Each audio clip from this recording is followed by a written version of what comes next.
It is Dr. Jamar Montgomery of drjamarmontgomery.com. You know what's funny is that people ask me, "Are you a real doctor?" And I laugh. I have to laugh. I have to laugh. And the reason why I have to laugh is because it's a question that I get. I get that question often. And it was funny when I would get that question from people who had PhDs. They would first look at me, and then I'm like, yeah, I'm a published expert in militarized police and protests. I'm a First Amendment expert, and this is where my expertise is at. Then they respected the doctor, right? Because it wasn't a doctor in the sense of, hey, you're calling yourself a doctor. No, I have a law degree, so it's a Juris Doctor degree. But I treated my law degree like a research degree. And as part of my research, I was researching what was going on with protests, right?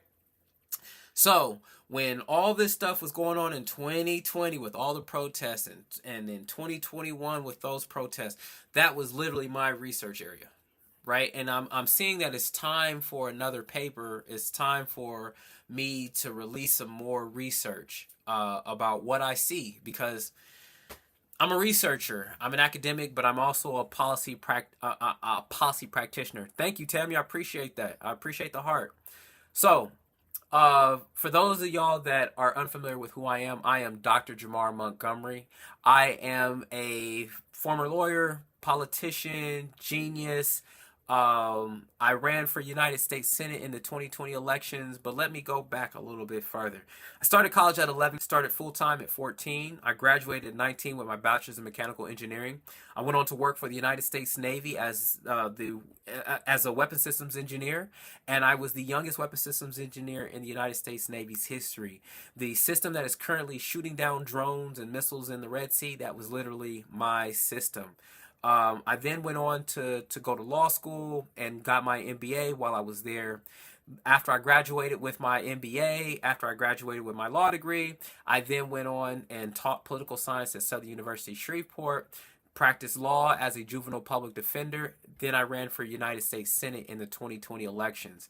After I ran for U.S. Senate in the 2020 elections, they snatched my law license 30 days before my election. I pissed off some very powerful people in Louisiana. Louisiana is a very racist state, and the Louisiana Attorney Disciplinary Board is also a racist institution. Do I allow racism to stop me? Absolutely not. But there is definitely bias and prejudice in that system, because why? There's only like black lawyers probably make up only about 5 to 10% of the entire lawyer population in Louisiana, and they definitely, at least nationally, black people only make up 5% of the total legal population. So, or people in the legal field, I should say. So that gives you some background. In 2022, Kanye West gave me a call and said, "Hey, Dr. Jamar Montgomery, we need to meet. I need your help with my school. I need your help with my campaign and my presidential campaign and my political career." I answered the call. We ended up flying to Mar-a-Lago in November of 2022, and yeah, after that, I ended up speaking at the during the World Economic Forum in Davos, Switzerland, on utilizing politics and blockchain and politics. Then in 2024, I was invited again to speak on the integration of AI and blockchain. So you're dealing with somebody that literally has experience in not only business, working with startups, working in the law, working in policy, all of those things. Tammy says social justice is why I got my law degree. I dislike social injustice so much. That was one of the reasons why I went to law school as well. While I was working as an engineer for the U.S. Navy, I also was moonlighting for the NAACP, the Ventura County NAACP, and I worked underneath the tutelage of Mr. John R. Hatcher III. There is currently a post office named after John R. Hatcher III in Oxnard, California. That was my mentor. That's who I worked up under, and that's who got me started on this journey about understanding the law. He appointed me as third vice president and appointed me as chair of legal redress. And so what I was responsible for was handling discrimination complaints that came across our desk with the NAACP. So not only did we handle discrimination complaints, but we also answered police calls. So people would call us 2 o'clock in the morning, and we'd get in our suits and get in our cars and go meet and go deal with them and deal with the police. We help keep people out of jail. We help get people out of jail. We help people get their jobs back. We help people fight against discrimination. So these are things that I was involved in, and because of him putting the bug in my ear about, hey, maybe you should go to law school, I ended up going to law school. So it is great because that is where I really started to get involved in politics. And it's crazy in this particular election season how nasty the vitriol, how nasty the talk, how disrespectful the talk is. And I literally got berated on a live today. Right? I got berated on a live today. People wouldn't let me talk, wouldn't let me explain myself, called me a liar, all these kinds of things. Said I was a fraud and all these kinds of things, but you could literally look these things up. You could literally Google me, right? It's funny that you do something so unbelievable that people don't believe you, but you have proof that you've done the unbelievable thing. Let's see, Lil FG says, so who you going for? I'm going for Trump. It wasn't my choice. Wasn't my first choice. I was originally voting for RFK, but RFK, when he said he was dropping out the race, which means that he's not going to be on the ballot on all these different places. He was on the Louisiana ballot, but I definitely didn't want Kamala Harris. Couldn't see myself voting for Kamala Harris. Now, mind you, anybody that votes for Kamala Harris, hey, that is your choice. I respect your choice. I just understand what my interests are, the things that are most important to me, the things that I have fought for, have lived for, put my life on the line literally for. I understand which candidate I have a better chance of advocating those particular interests. And it's only until you've actually been in that work.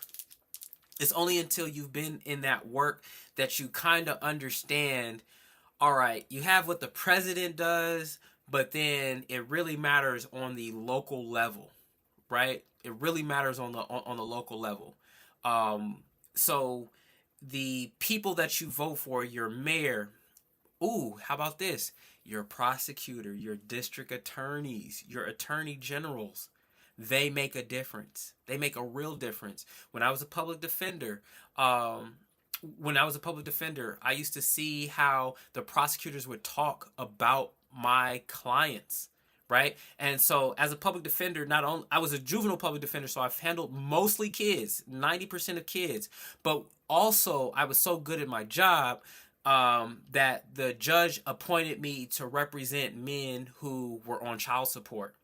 And it was crazy because I was dealing with my own child support issues, and I'm here now defending these men who are on child support. But what was I defending them on? They were locking these men up for back child support. Locking them up, right? And their constitutional rights were being violated as a result of it. Right? Their constitutional rights, their due process rights, their rights against forced labor were being violated in this court. And if I would not have been there, a lot more men would have gone to jail as a result. So I'm seeing how the prosecutors talk about these men who love their kids, who are involved in their kids' life, but just may be behind on child support. Or instead of paying the child support, they're making sure that they're involved in their kids' life. Or instead of paying the child support through the child support office, they're buying their kids clothes. They're taking their kids to school. They're buying their kids breakfast. They're being involved in their lives. So when I realized, like, yo, this is a crooked, and this is a crooked system. And you know what's crazy? Is most of the men that were in trouble, that were going to jail, were black men. And you will see something like that. There are a lot of people who do not want to believe there are a lot of people who do not want to believe that we live in a racist system and that America is racist. America's racist, right? But America isn't racist like it used to be because America recognizes that it needs diversity if they really want to compete, right? So let's see. How do you think Kamala was as Attorney General? Pardon me, y'all.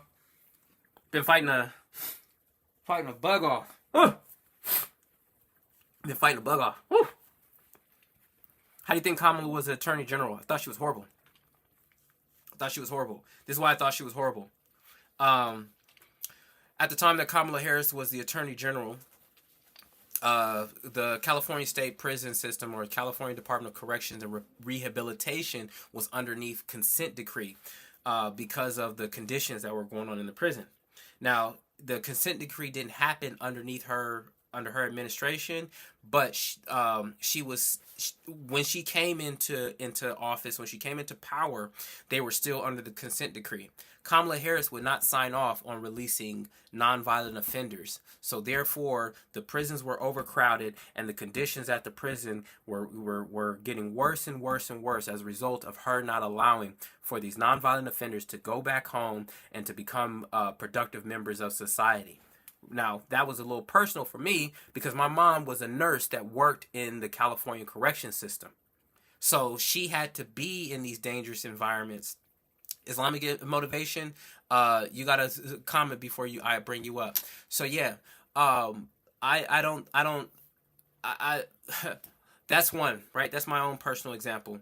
The other thing is people are thinking that Kamala Harris is going to be this criminal justice advocate, and she's not. Why? With all these things that we talk about with police brutality, and people say, well, Trump wants to give police officers immunity. Let's go to it. Kamala Harris was the district attorney, and she was the attorney general. The district attorney is the top law enforcement officer. The district attorney is the top law enforcement officer in the city, and the attorney general is the top law enforcement officer of the state. Kamala Harris does not have a history of prosecuting officers who violate the civil and constitutional rights of citizens. So what's the difference between Trump giving police officers immunity, which is not really can't do? Well, there's a lot of hoops that he can go through, but Kamala Harris, who was in the position where she could do it and actually didn't. Same result: police officers not being held accountable and police officers being immune from prosecution. Let's see. I got the greatest audience because y'all just be talking. Y'all just participate. Tammy said, how are they supposed to go to work, get that the child support paid in jail? My argument, yes, it's true. Absolutely.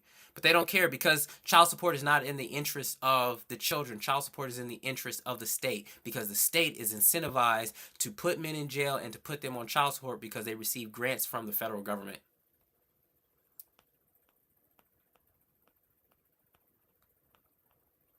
Let's go. Gardner, Tammy said he's speaking facts.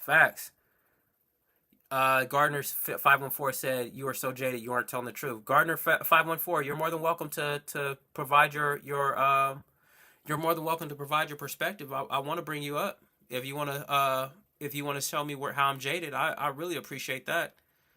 John Scanning said MAGA for the next 20 years.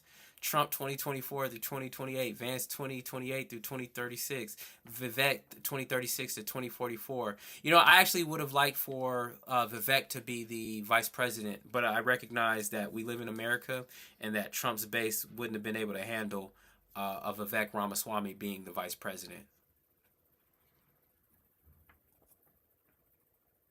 Can you break that down on how they get grants? That's crazy.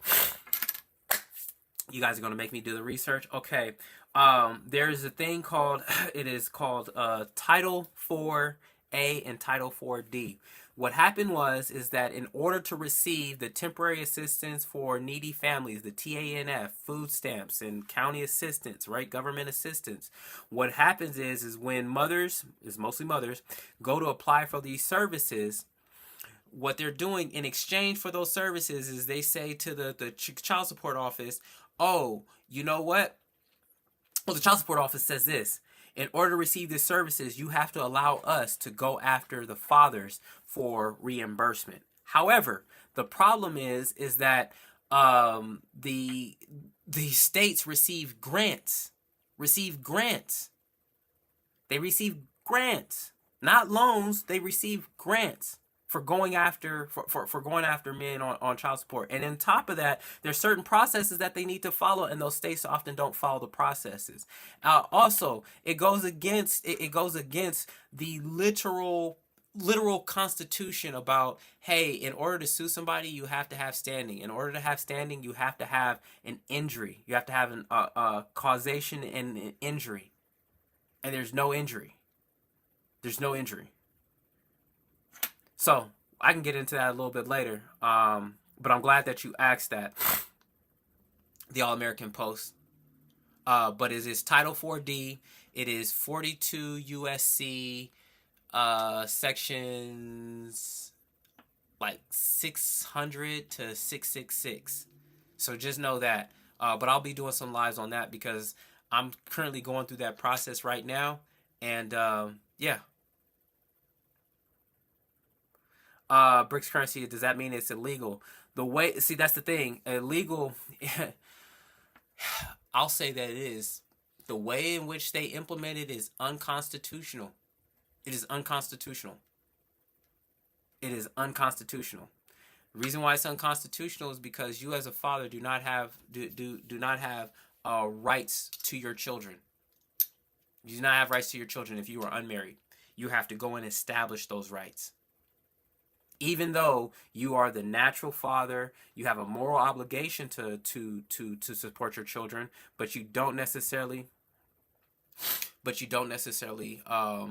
have the right. He said there's a fine line, but it is unconstitutional. Yeah, it is unconstitutional. When you look at the whole child support regime, the problem is that it was put in place and the very few people questioned it. And the people that did question it, they didn't want those people getting loud about it, because then they would see how much of the system operates fraudulently. Think about this. I go somewhere and I all of a sudden, so the only reason why they feel that they have rights to it is because, we put it like this: they have a right to your money, but you do not have a right to your children. Think about that. They can force you to pay child support, but they cannot force you to see your children. Think about that. That's how child support operates. But I'll get more into that. Trust me. If you guys stay with me, I'm going to be getting more and more into the things that I discover. If you want to learn about how the Office of Disciplinary Counsel and the Louisiana Attorney Disciplinary Board, how they get down and how difficult it is to become an attorney and the things that can happen when you become an attorney. Yeah, I can talk about those things. I was the opposite. I had to pay child support also when my kids were with me. I didn't get any support. That's crazy. Tammy, I would love to hear your experience. If you're willing to talk about it, if you're willing to talk about it, I'm willing to talk about it more right now with the audience. Otherwise, I would love for you to give your experience, and because a lot of women, I feel, don't understand what men go through until they start experiencing it. And the same with, men not necessarily understanding what women go through until they go through it. But just to see how crooked the system actually is. Tammy said, I faced jail time even. Yep, it's a scary thing. They can charge you with a felony. Child support get above a certain amount, they can charge you with a felony. Once again, unconstitutional, violates your civil rights. And to tell you, and it's crazy how everything is coming full circle, because the reason why I went to law school,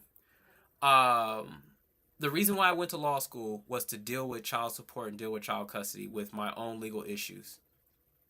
And I tried to avoid it for so long because I just accepted it. But now, like, I'm going back for my law license. They're giving me hell and trying to get it back, and it's like, dude, I don't have anything to lose. I have everything to gain and nothing to lose. You've taken my law license. Um, the mother has alienated me against my relationship with my daughter. Like, so many things have been taken away from me. So many things have been taken away from me. Like, what do I have else to lose, right? So I'm going to be fighting for everything that I can gain. Terry Atch said they froze my bank account over child support. Crazy, right? Crazy. They don't care about you needing to find a way to live and take care of yourself, but they will make you. They will take that from you. Chinese virus said, "What about NJ forcing you to pay for college when the kid is a complete stranger from the parent?" Crazy, right?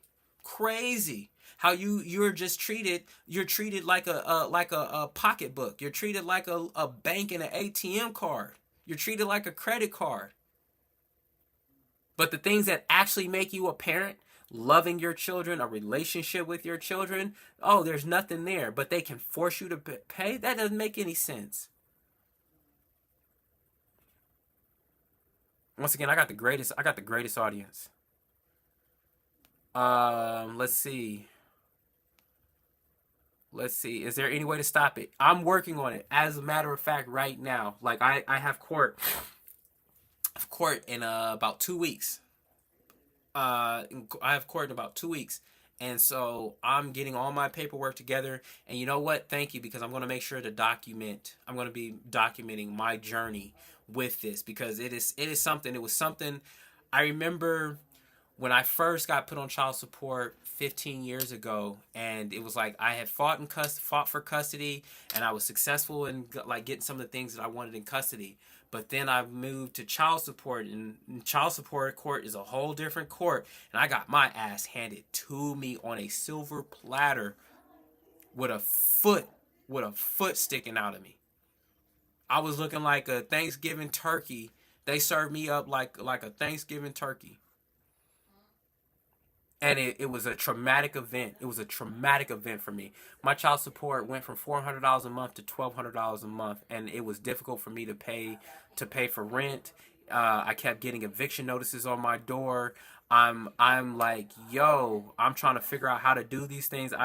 I had to drive an hour and a half to 2 hours every other weekend to go see my daughter and spend time with her. I had to fight traffic, right? All these different things that are going on that I had to deal with. And it's like, yo, when you have somebody that and have an entity like that will stomp on your rights and violate you like that, it's traumatic. It's traumatic. Tammy said my ex-husband was Secret Service mechanic on Air Force One. Oh, that's crazy. Ah. Ecliptic Spacer said, you made the baby, pay the baby. Yeah, the problem is if I make the baby, then I should be able to see the baby too. And you know what's funny is that that's the same argument that I have with abortion. Is I can't stop a woman from having an abortion, um, but what if I don't want the child, and now I'm being forced to pay for something that I didn't want? But if I want the child and the woman doesn't, I can't stop her from not having an abortion. Makes no sense. Chinese virus said, I'm following you now. I appreciate the follow. I appreciate the follow. Let's see. Thank you everybody who's joining. So yeah. But I really got on here to talk about politics, parties, and people. But I'm glad that we're having this conversation right now.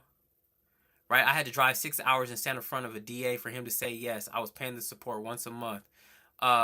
Ecliptic Spacer, as long as you have equal access, and you don't have equal access, you don't have equal say. You know, in my court order, it says that no major educational and health decisions are to be made without conferring with me and without talking to me and without my agreement. Right? You know, my daughter was pulled out of a school and nobody told me nothing in violation of the court order. The school had the court order and violated it. Violated my rights as a father.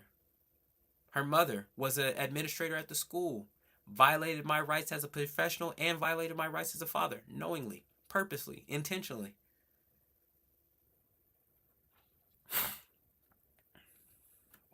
See?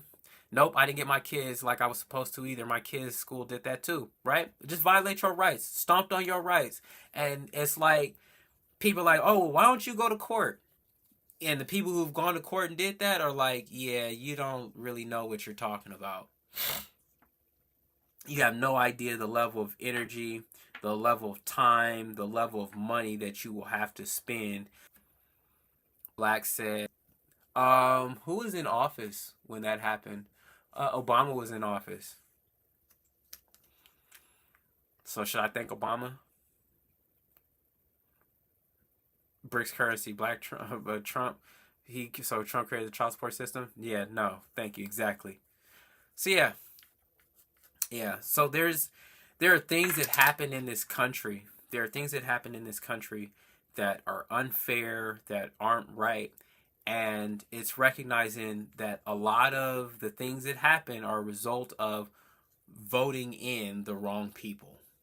And so many people are telling us that we shouldn't vote for Donald Trump, and this, that, and the third. Tammy said non-payment of child support does not constitute withholding child from parent, but it does. Exactly.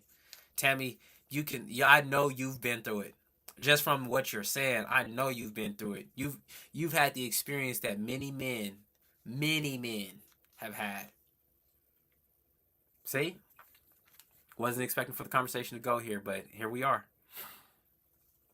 Here we are. Since you guys want to talk about it. Since you guys want to talk about it. Stay with me. Stay with me. Stay with me. Stay with me. I'm going to go grab something real quick. Stay with me. Stay with me.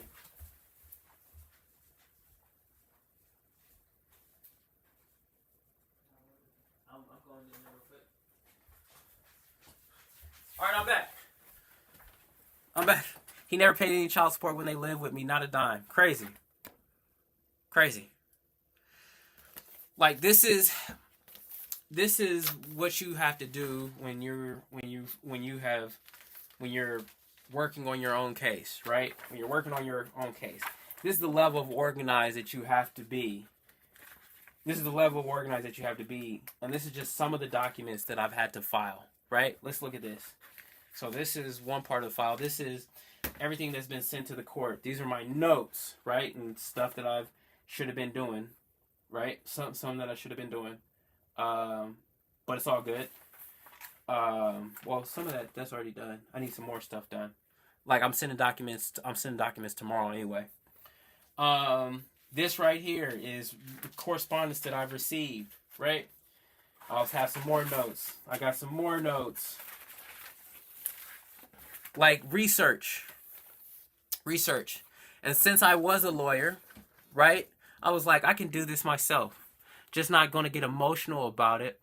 But I had to overcome that previous trauma that I had as a result of it. And so now also I had to unlearn some things that I learned as a lawyer, because as a lawyer, they train you to be a paper pusher. They do not train you to really think outside the box. They don't train you to really challenge what's already there. We just accept it as like, okay, well, if it's been there that long, then that means that it's gone through the process of scrutiny that has made it constitutional. So it just is what it is.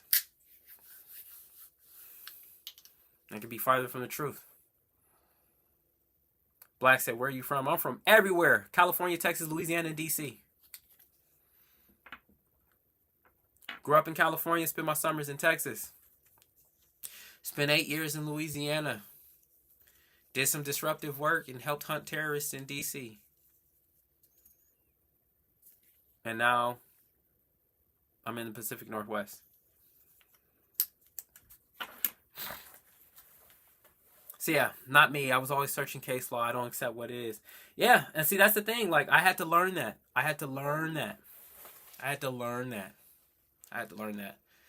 Black said red states. No, I originally grew up in a blue state.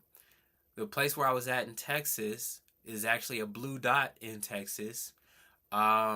Louisiana, when I was there, had a Republican and then Democrat governor. But so Louisiana is considered a red state. DC is blue, but DC doesn't have that kind of representation. and the Pacific Northwest is definitely a blue state. So I don't know about that one. I've only lived in one red state.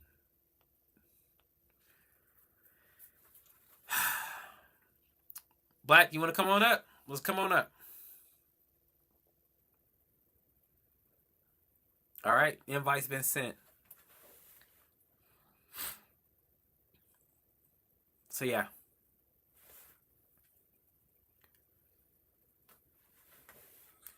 How you doing? I'm doing very well. I heard you in another live, man, and some of the same things that you were talking about didn't make sense to me in that live, and it don't make sense to me now.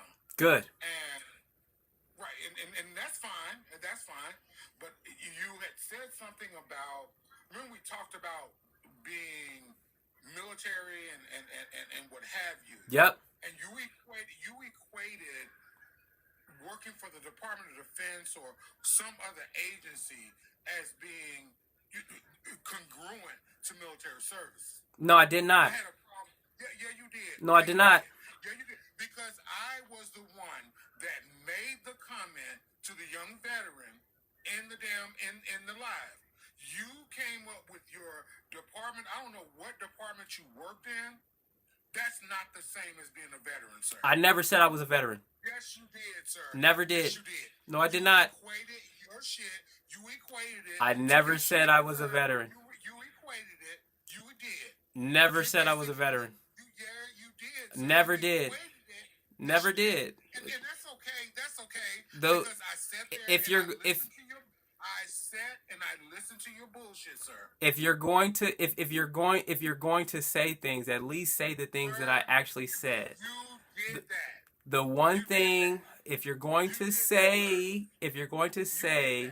what I said, I would appreciate if you actually say what it is that I said.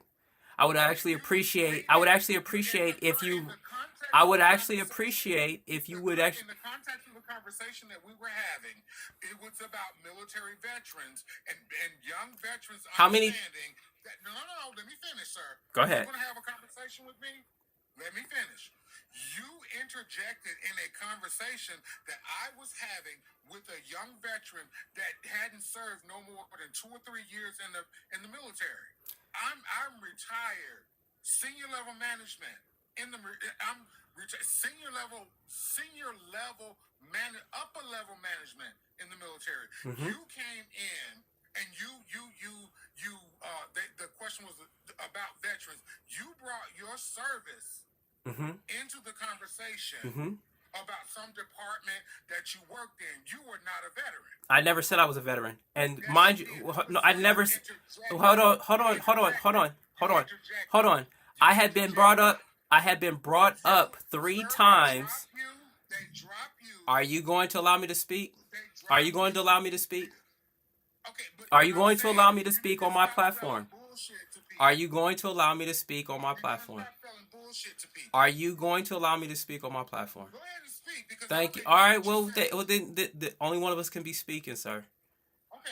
I had been brought up.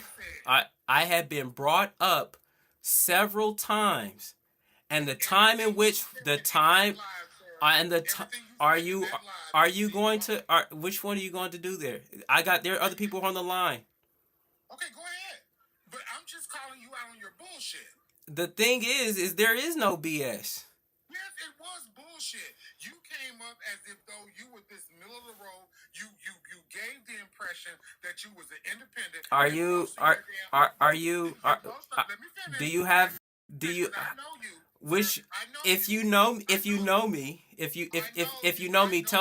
Tell me something about me.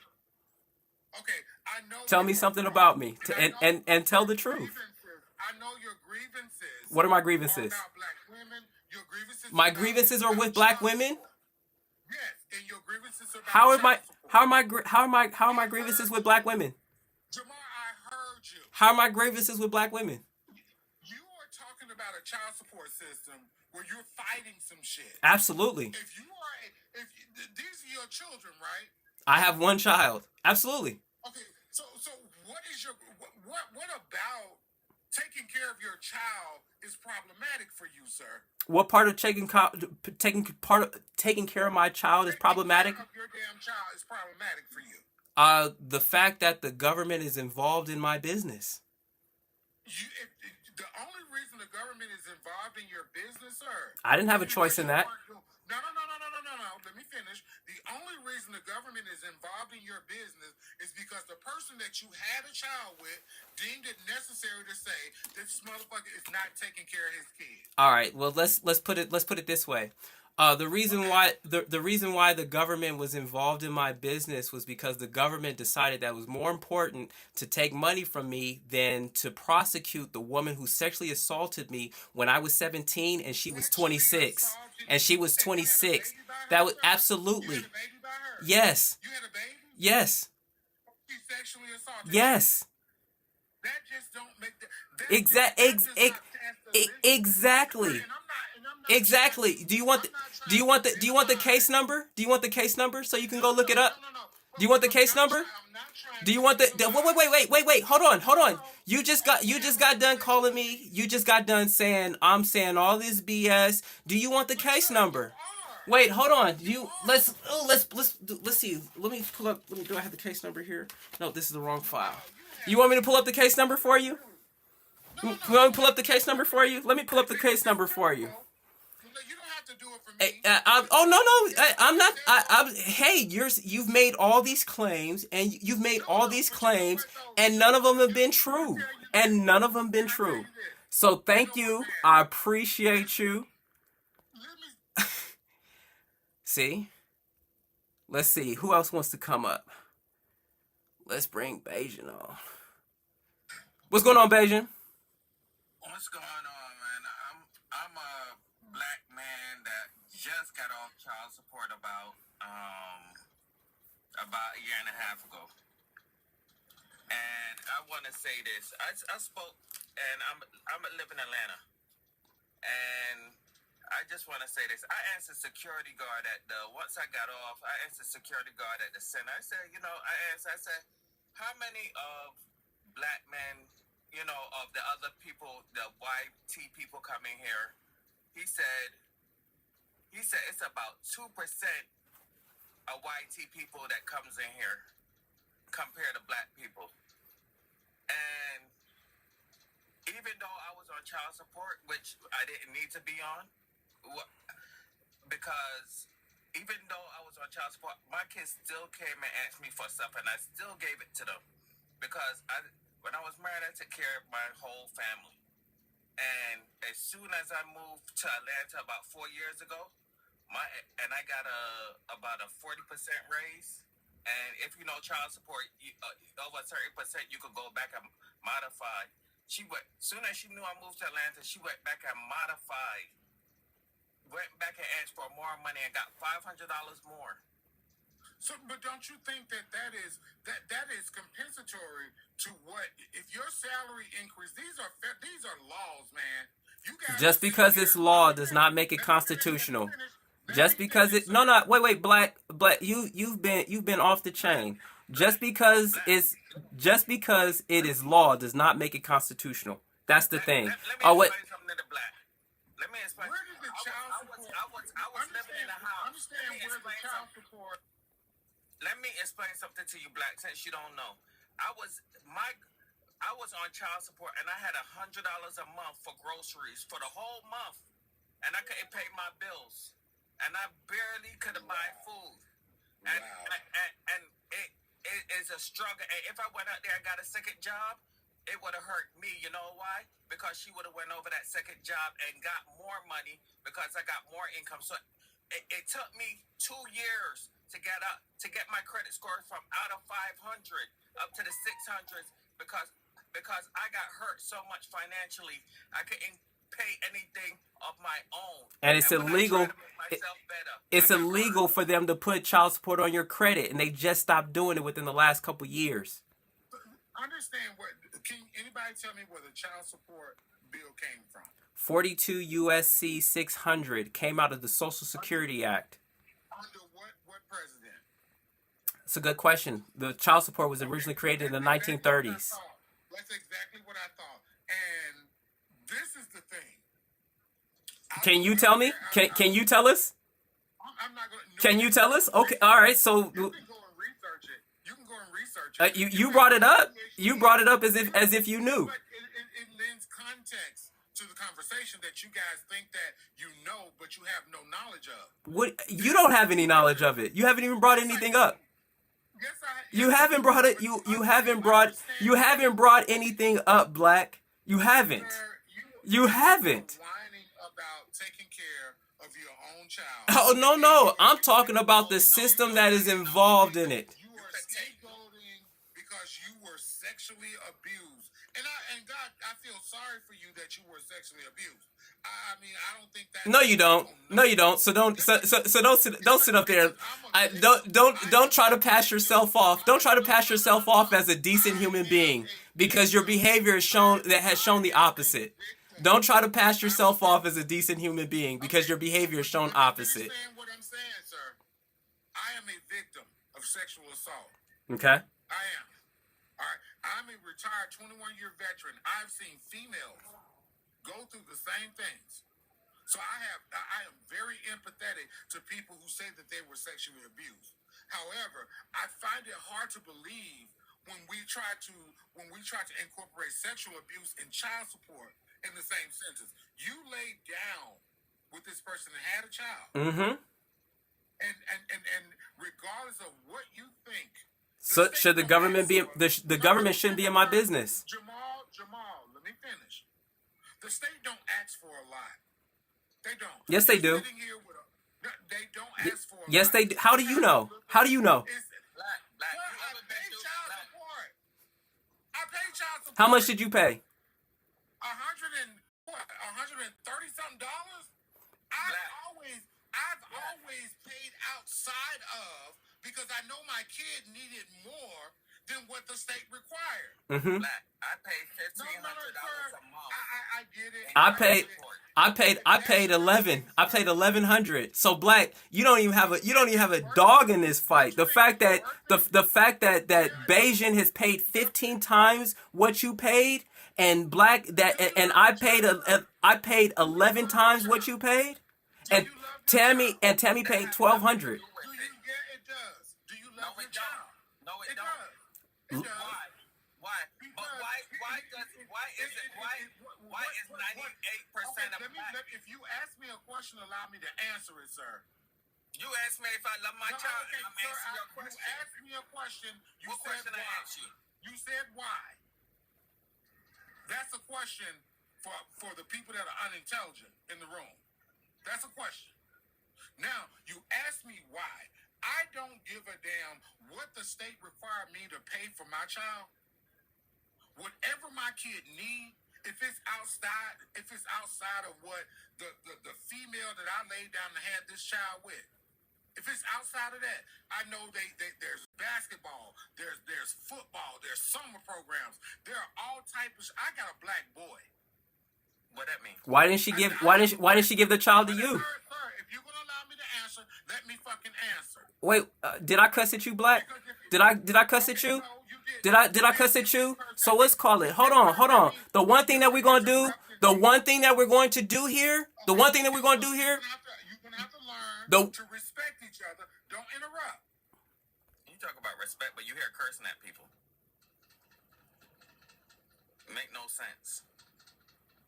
this is the same thing that I dealt with in the other room. Dealing with respect. So Black, I'm gonna bring you back on, but this is my last warning.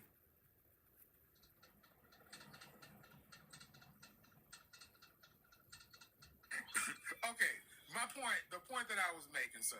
It wasn't because you were kicked from the other room because you weren't allowed to speak. I was not. You were allowed to monologue about a lot of stuff. No, I was not. Are you gonna let me finish? I was not. Tell the truth. I was not. Don't do the double standard, sir. Oh, okay. So you recognize that I'm doing to you what was done to me. Good. I'm glad that you acknowledge that. Go ahead. Okay. So, but this is my thing. You know, I don't care. I really don't care. When we look at child support and when we look at child support in a vacuum. The state is the minimum. No, it's not. Black man, right? Yes, No, it it's is, not. sir. No, Sir, it's are not. you No, going it's to not. let me finish? This It man is paid a $100 and something in child support. Why It are didn't you hurt you allowing financially. him? Why are you allowing your help to interrupt me, sir? Bajan, let's give the man a chance to talk. No. Mute your help. Black, go ahead. Mute your help, sir. See, because I can tell you want allies. You don't want to have a I'm willing to have the conversation. Bajan, thank you. We're going to allow the man to talk. So, Black, this is your chance to talk. Yeah, I did. Go ahead and make your point. I made my point. I just don't see why, and I'm going to say this specifically to black men. I'm going to say it specifically to black men because that's my community. That's my whole concern. If you're arguing about paying the very minimum, it's not that they're asking you to pay $10,000 a month because your income is not $10,000. They're asking you to pay a small percentage to take care of your child that you laid down, you bore this child, you were part of that process. My child, I don't give a damn what any female say to me. If my kid needed, I'm going to meet the state obligation in terms of child support. But if my child tell me, Dad, I need gym shoes. Dad, I need money for this. That's what a real father does. This shit about arguing. Well, I'm just paying too much, and this and she get this and they getting that. That's ludicrous, man. Okay, Black men have been.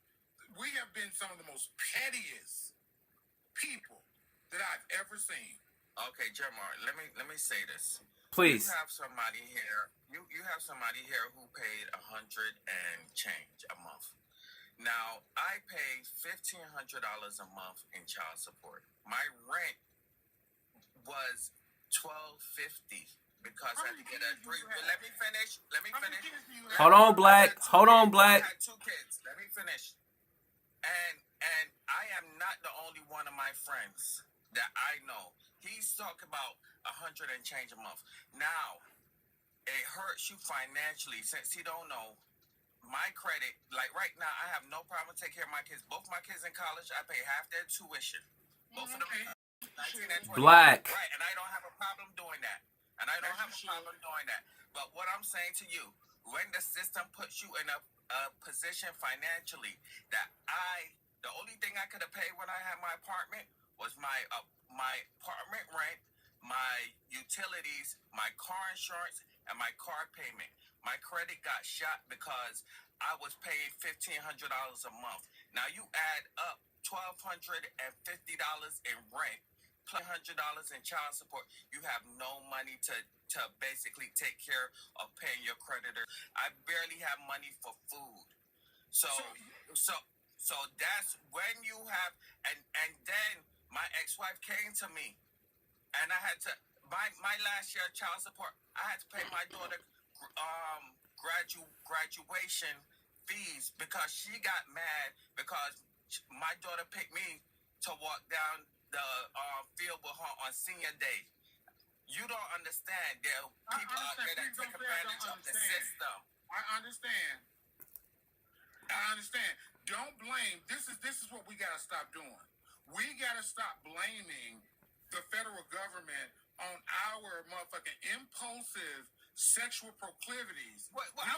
Hold on. What are you talking about? Let me finish. What are you talking about? I was married for 15 years. Bajan, for 15 years. Bajan, I'm going to deal with it like this.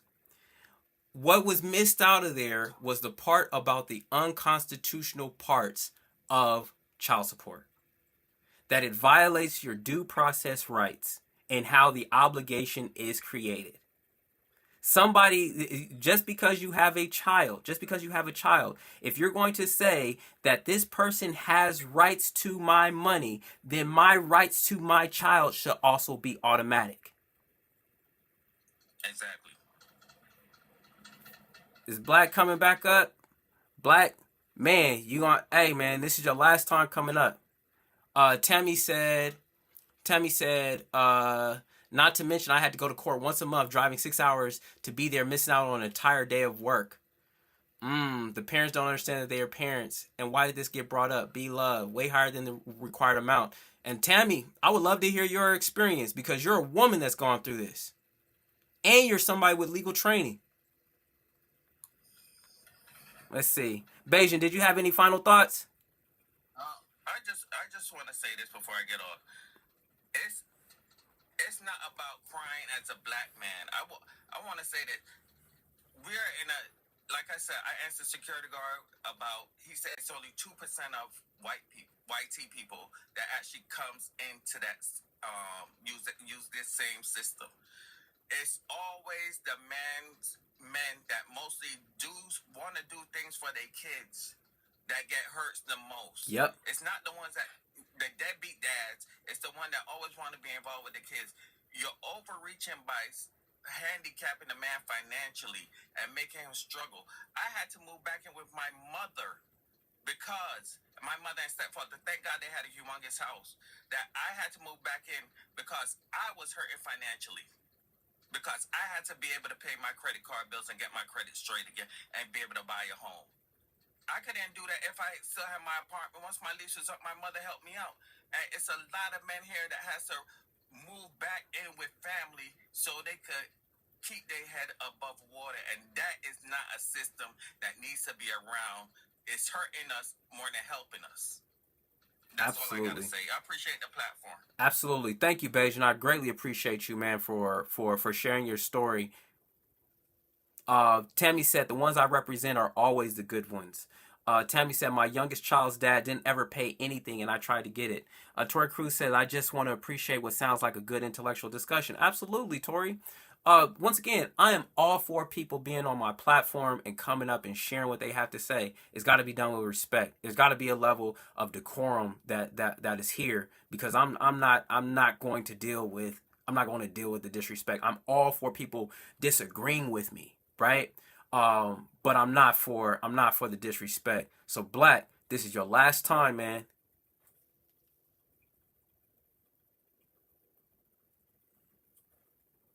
Hey, okay, all right. Here we go. The thing that I wanted to say is this, man. I hear I have seen black men take care of their kids, and I've seen black women exploit the child support system because the man is not doing the things that he's supposed to do. This is me. I don't whine as a black man about anything. I don't whine about anything. If you are going to be a stand-up man, I don't care what the circumstances are. We are built to take care of what we procreate. If the system says, and when you go back and you look at where the child support stuff come out of, you know what?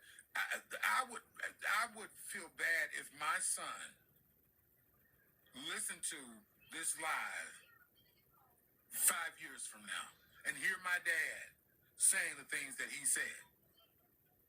Black men, we have to understand, there's a higher standard for us because we're marginalized, we're criminalized. We don't have room. There's not a whole lot of room for moving as a black man. And when I hear black men talk about, it's just, it reminds me of the uneducated people, the promiscuous black man, the lazy black man. It triggers me. I don't want to take care of mine. I want the system to be relaxed on me. The state, I live in one of the reddest states in the United States. Child support, the bare minimum, for me and what I make a year, it's a drop in the bucket. I don't care what the state says that my son needs. My son can come to me and say, Dad, I need this, I need that. I'm running to him. I'm going to give him the shit that he needs because I know that there's a disconnect in the family unit because he's being raised without a father. I feel the guilt and shame not being where he is, and that whatever circumstances cause you to separate from the woman that you love or the woman that you laid down and had that child with, I am still responsible for developing this young black man. I don't speak about white people because I don't know what white fathers do. I don't know, and I personally don't care. I'm talking about mine. I am going to give him every advantage. My soul, when you have a child, it's no longer about you. It's no longer about you. And I heard a lot of me. It's no longer about you. When we lay down, if we're married, if we're single, when you lay down and know that there's a chance that you may bring another life into this world, you have to live with that. You have to live with it. You have to live with it, and you have to stand 10 toes down for the decisions or the lack of logical thinking. The lack of logical thinking. All right. Well, we put ourselves in a lot of different situations, bro. Let me put it like this. I defended men who were on child support. They put these men in jail. I defended these men. I watched their constitutional rights be violated. Their constitutional rights are not supposed to be violated regardless of what position that they are in. So the same way that people said that slavery was okay because that was the law, it was unconstitutional. I'm dealing with the constitutional aspects and the violation of due process rights, the violation of your Bill of Rights that happens as a result of child support. Wait, hold on. Did I allow you to talk, Black? I told this was your last warning. This was your last warning. Go ahead. Thank you. Dealing with the unconstitutional nature of child support, right? Absolutely. You have a moral obligation to take care of your children. Absolute moral obligation to take care of your children. But guess what? Your children were created in private, so that should remain a private matter. The government should not be involved in your business like that.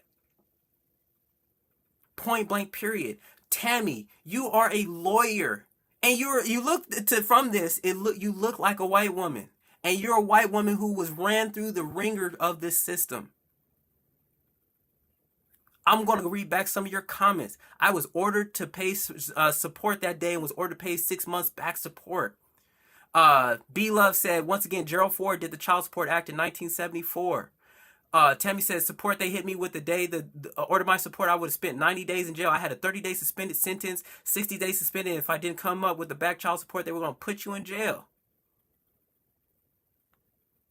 Once again, Tori Cruz said, I appreciate both of you being able to stay cool and debate respectfully. Oh, Tori, you came in a little late. But you all don't take care of your kids. That's why it's in place. Queen Mary. No, child support was originally put in place because not because of black men, but because of white men. Not only was it put in place, it was put in place as a way of it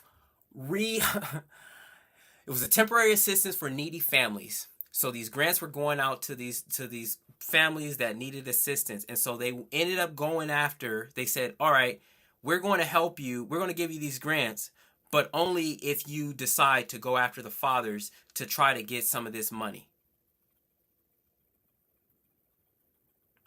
Tammy said it was so the state didn't have to pay to care for the kids. And they're incentivized.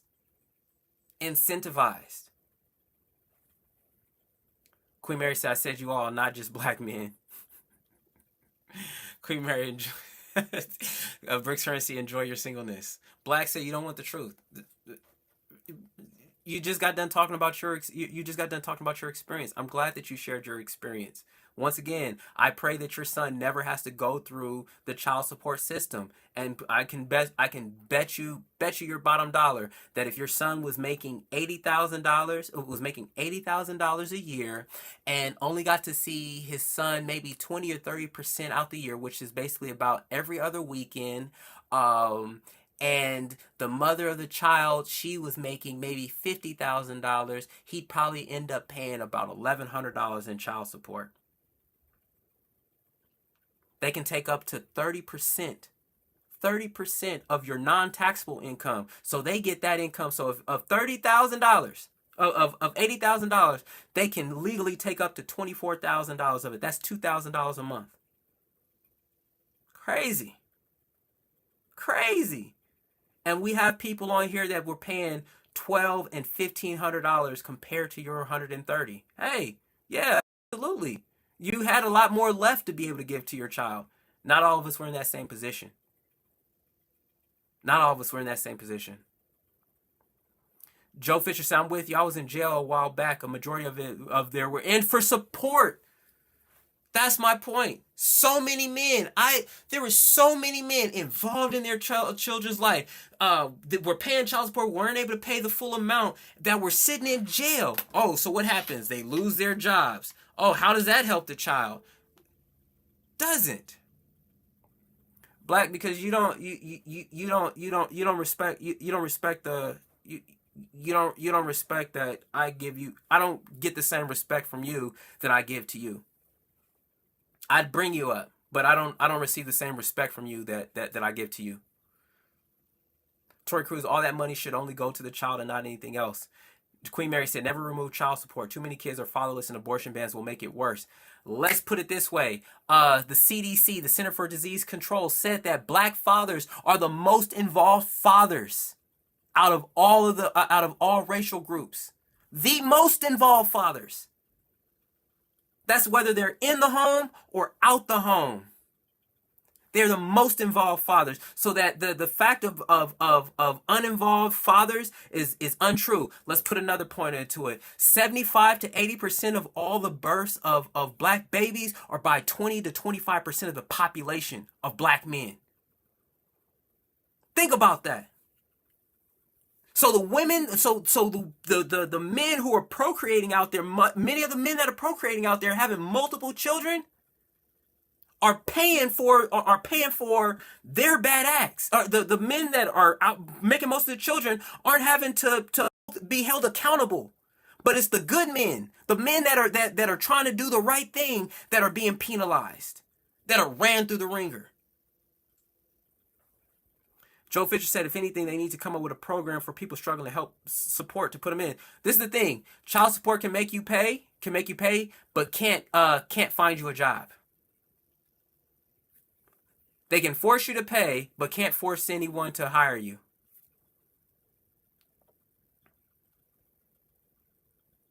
Tammy said, I work on the legal system, and that's true.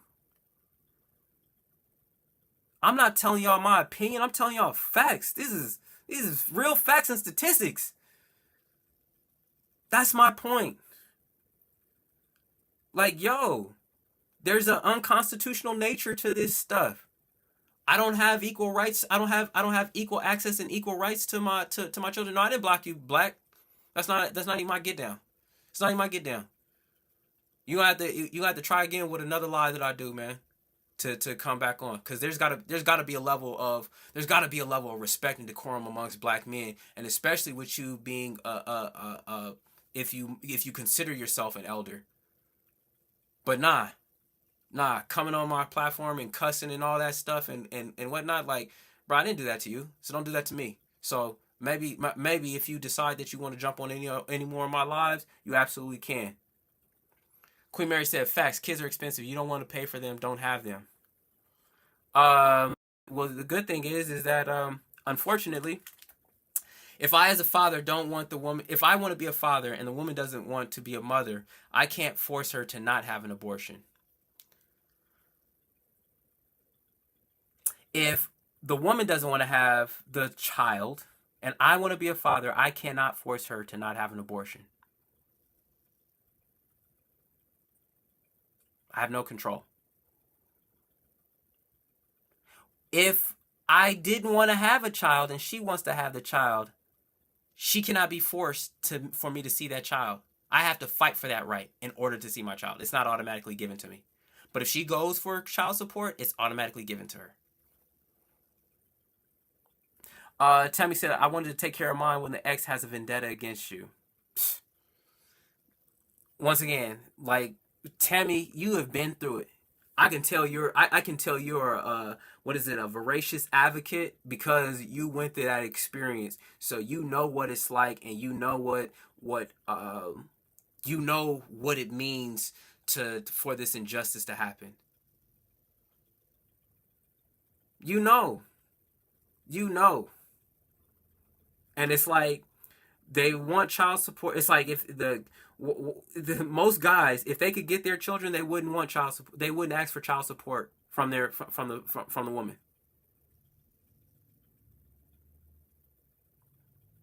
The guys that are on child support, they say, all right, you know what, give me the child. This is another thing. Alice report, which is put out by the United Way, that children are more likely to grow up in poverty if they live in single mother homes, whereas they do not oftentimes don't live in poverty when they live in a single father home. Queen Mary said, control your fashion desires, you won't have this problem. Very simple. Absolutely. But what happens, Queen Mary, if you get divorced? If people had children, they get divorced. What about that? So there's some truth in what you're saying. Cav 718, do you know how babies are made? Don't you? You do know how babies are made? Absolutely. How does making a baby end up becoming a legal obligation, a legal financial obligation? Should she be able to force you to have a vasectomy? Should she be able to force me to have a vasectomy? Let's see. Should she be able to force me to have a vasectomy? No, because the sperm is mine. The sperm is mine. It stays within my body. But when the sperm hits the egg in her womb, it becomes either, depending on who you ask, it becomes a person. Or if you ask me, because the United States is not clear about whether or not a fetus or a zygote is a person or not, it becomes co-created property.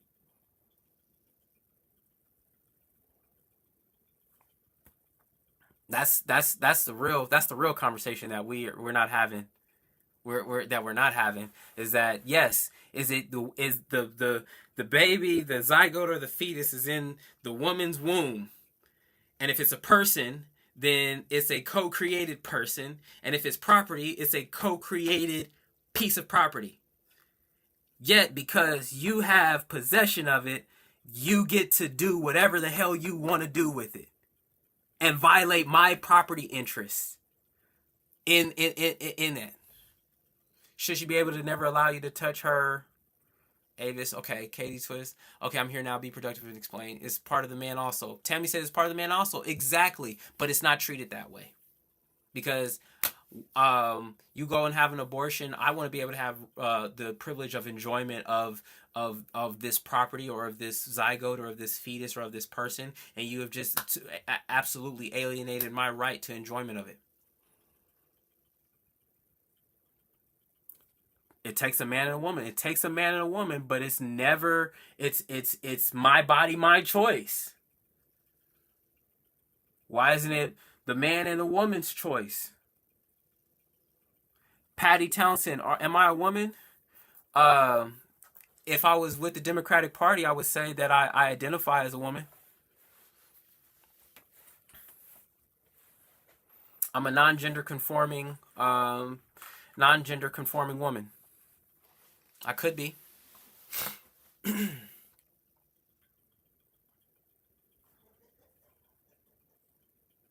How about that? I know, but the fertilized eggs that are frozen for couples who have fertility issues. I agree, it should be the choice of both. That's all I'm saying. So the thing is we talk about, oh, it's okay for child support.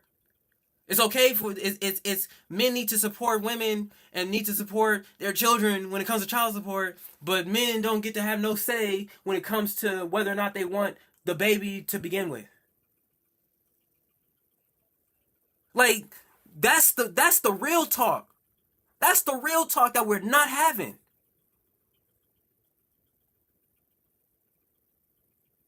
Once again, I'm just looking at what the law says. What the law says. We have not decided whether or not a fetus or a zygote is a person. So if it's not a person, then that means it is property.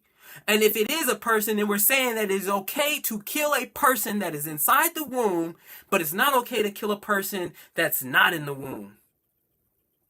Okay, we're saying that one person that was created by two people gets to make a choice on what happens to that person.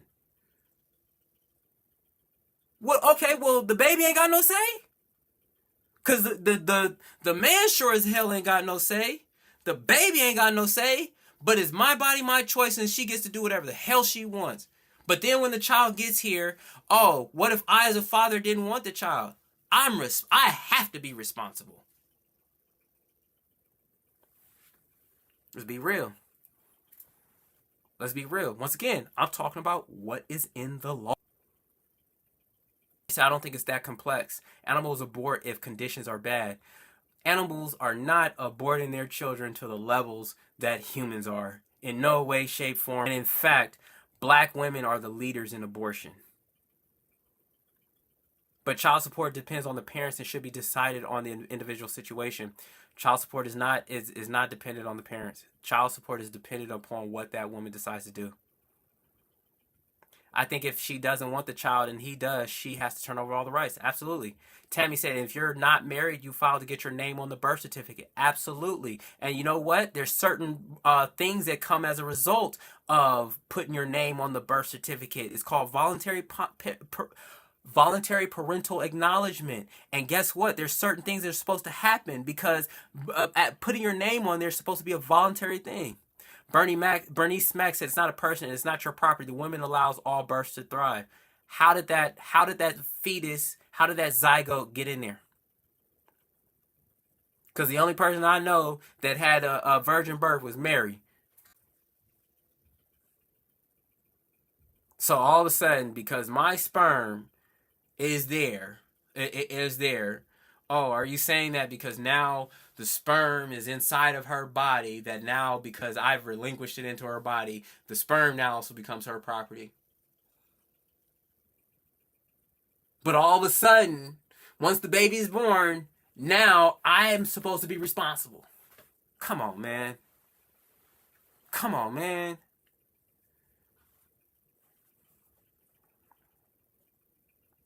The fight right now is about the fertilized eggs that are frozen. It's changing that. Yep.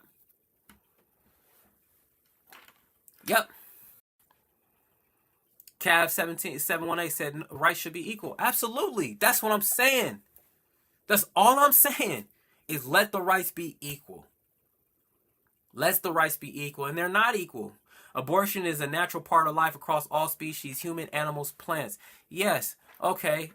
Abortion. So you mean to tell me that the medical procedure of having abortion is natural? And don't tell me about the miscarriages. I'm not talking about that. I'm talking about the medical procedure of abortion. Because now what you're doing is you're putting in a definition of abortion. Let's be clear about our definition. Let's agree to a definition. Let's agree to a definition so that we can talk apples to apples. I'm talking about somebody that decided that, hey, I no longer want this baby and I need to get rid of it. Not someone who is is bleeding out and needs to terminate this pregnancy. I'm not talking about that. I'm talking about someone who's in good health, reasonable shape health, and is now saying, I do not want this baby.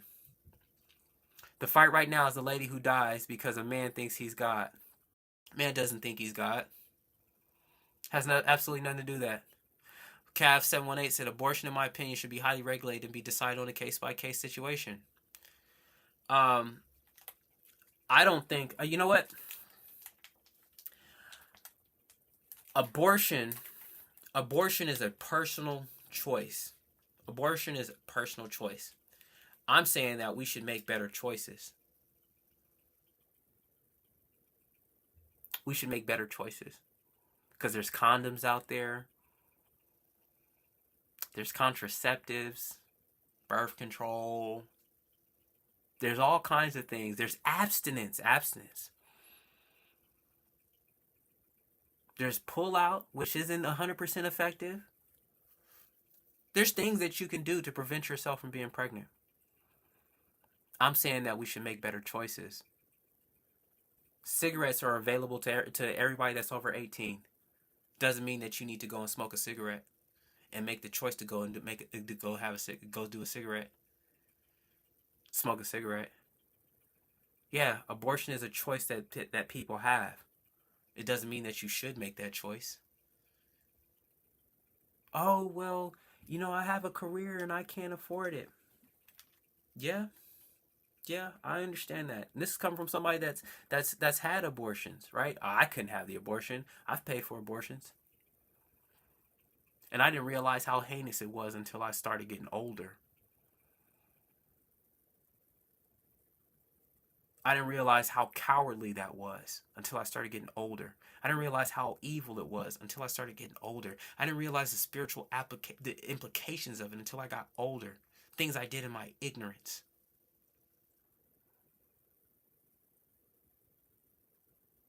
Sexual irresponsibility. Immaturity. That's what causes it.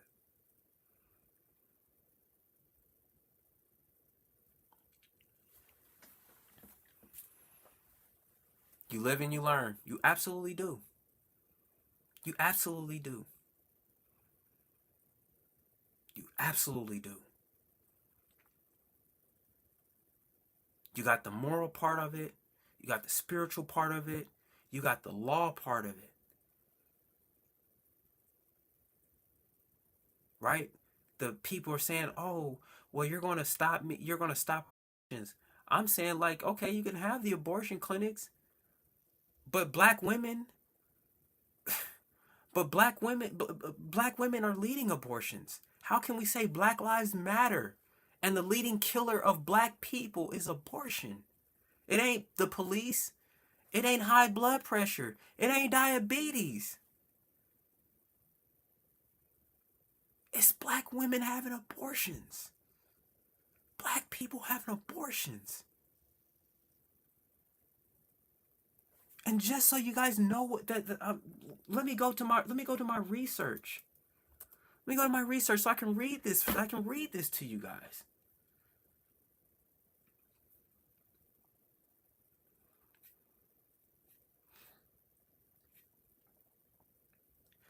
African American women, despite making up around 13 to 15% of the U.S. population, account for roughly 30 to 35% of all abortions. I don't work here because we don't support women giving them resources to keep their babies. Absolutely. We definitely don't. We could do more. And that was the thing. That's why I don't like the pro-life and pro-choice argument, because this was what I brought up to Republicans when I was running for U.S. Senate. I said, you know what? I think it's very hypocritical for us to say, for people to say that they are pro-life when the only time that they're willing to protect children and provide for children is when they're in the womb. But the moment that they get out the womb, it's like, F them kids. We're not going to give them health care. We're not going to give them education. We're not going to give any of that. I don't work here so that they are pro-birth and not pro-life. Absolutely. Absolutely. Because if you were pro-life, you would make sure that people had health care.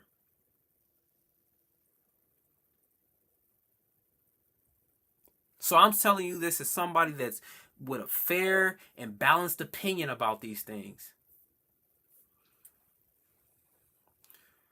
Quick to Critics said, we're voting Kamala. Kamala is for abortions. Tyrell, thank you for the follow. I appreciate that. And thank you for the likes, everyone. We're at 1.4. Let's see if we can get to 2K. None new. Thank you for the likes. And once again, I got the greatest audience.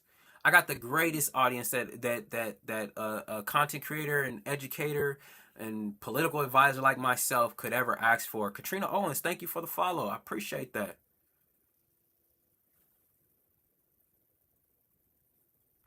I'd love to have some other folks that came up here that either disagree or have a different viewpoint. I'd love to hear your viewpoints. Let's see. B Love said, "We're all got kids, no matter how old you are. Trump was very outspoken pro-choice until he needed votes. Be careful of snakes." I understand that. It's pandering, right? It's pandering because this record. He's got. The thing is, the president in some way has to move with his own convictions, and then the closer that it gets to election time, he realizes what strategy is what's actually going to work to get them elected. What about state aid, Link, WIC card, WIC, subsidized housing? Absolutely. Absolutely. It's going to take the people of America to get involved, to understand what it is that they actually want. We've just been accepting what's been given to us. We've just been accepting it. And is it difficult? Yes, it's difficult. Why is it difficult? Because you're going up against billionaires. You're going up against the billionaires. The same billionaires who are buying your government are the same people that sign your paychecks. None new. Thank you for the rose. Think about that. It truly takes a village, but everyone has to forget bias and unite. You know, it's not, and the thing is that if I see myself as being part of the 99% and the 1% of the problem, or if I see myself as being part of the people and that our politicians are unresponsive, now I have a different target to go after. But you're saying it's pro-life, not blue children. There's ways to supplement and have help. There's ways to make sure children are housed and fed when the parents can't do it or won't. Absolutely. Absolutely. Tyrella Baker said, I vote for Kamala Harris. That's good. I'm glad that you're voting. I'm not voting for Kamala Harris. I'm not voting for Kamala Harris. Kamala Harris does not represent it's not going to be a good representative of my interests. But I'm good. I'm glad, Tyrell, that that you feel that you found a candidate that is going to represent your interests. Queen Mary said, who are you voting for? I already voted. I voted early. I voted for Donald Trump.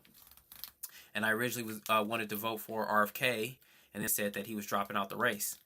RFK was still on Louisiana's ballot, but when he said that he was dropping out the race, it's like, okay, well, I know why you're still staying in the race. You got fundraising to do. Donald Trump is crazy, man. He's going to kill us. He didn't kill us the last time. And I was critical of Trump. And I just started analyzing his policies. And I started being very critical of what people were saying about Trump.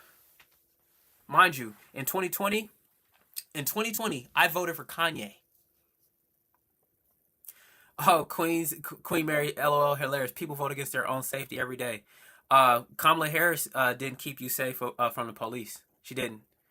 Chloe said you voted against your own interests. Chloe, can you tell me what my interests are? RFK was on our ballot, Melanoid as well. Queen Mary said he doesn't have policies. He does have policies. Tammy said she's not equipped to deal with some of the things that are going to come up, and RFK was my choice. Chloe, what policies? Our ballot in Illinois is what I mean. Yeah, the funny thing is the people that are having something to say, like, do you vote? Let's see. What policies, name them. Okay, let's go there. Tariffs.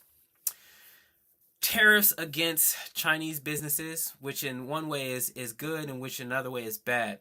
Tariffs protect your own national industries. Also, they make things more expensive.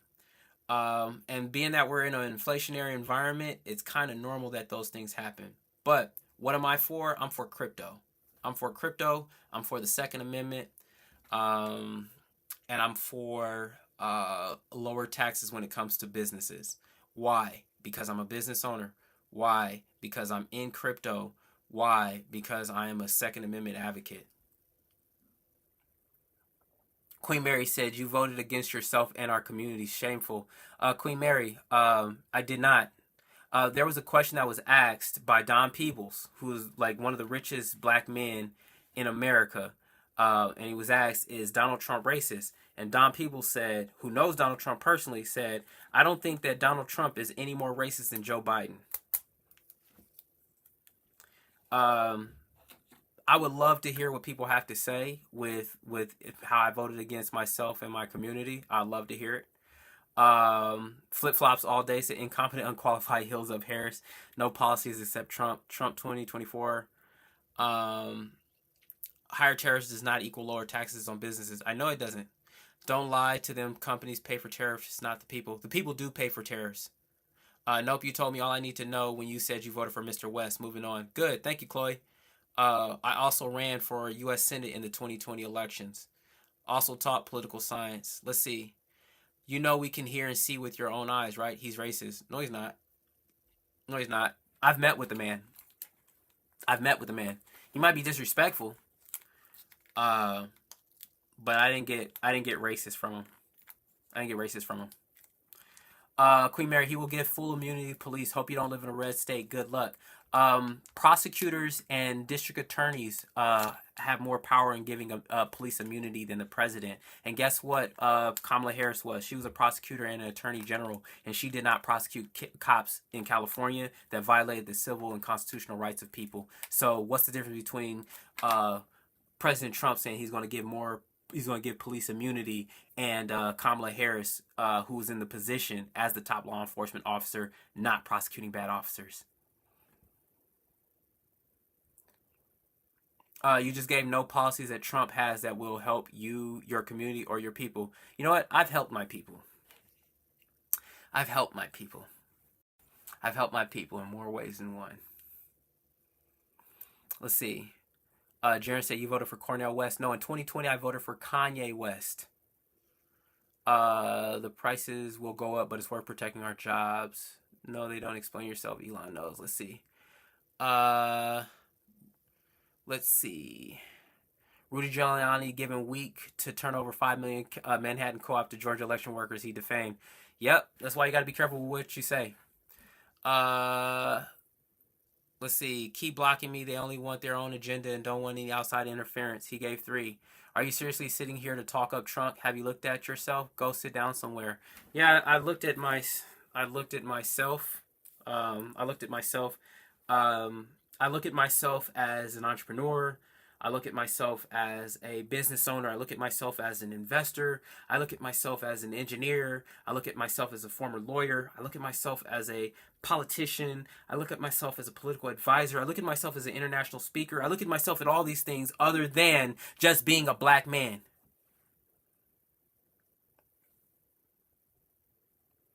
Jaron said, sorry about that. Cornel West is running on some ballot. That's why I asked. And I like Cornel West.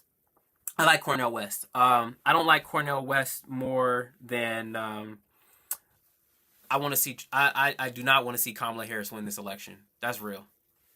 And that's what it really came down to me. That's where it came down to me. Once again, I wanted to vote for RFK. That's who I originally had my money on. But yeah, Kamala has the best plan for entrepreneurs. 50K tax write-off for new businesses. I got some tax policy for you. Went and watched some videos about their tax policy. Let's see if she's able to get that through. Why? Because any tax cuts have to go through the starts off in the House and then moves on to the Senate. Tracy Hannon said, "What the hell's going on?" Queen Mary said, "Believer, if you want." Your beloved said, "You're going to regret it." No, I'm not going to regret it. Congress breaks currency. I'm not going to regret it. I didn't regret it in 2020. Think about it this way. Think about it in 2016, the amount of people that said that they were leaving the country and none of y'all did.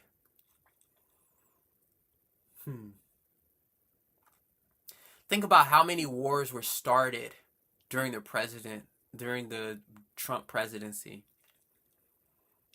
None. Think about all the cases that have been put on Donald Trump, and he's getting some of them appealed.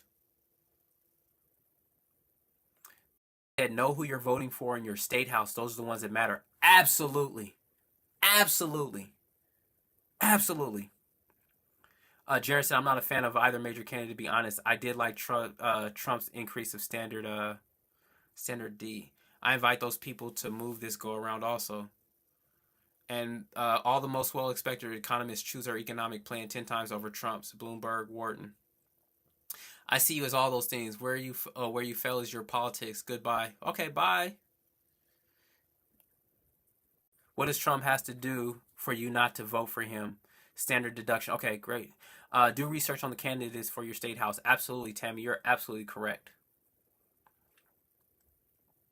Absolutely correct. Let's see. Let's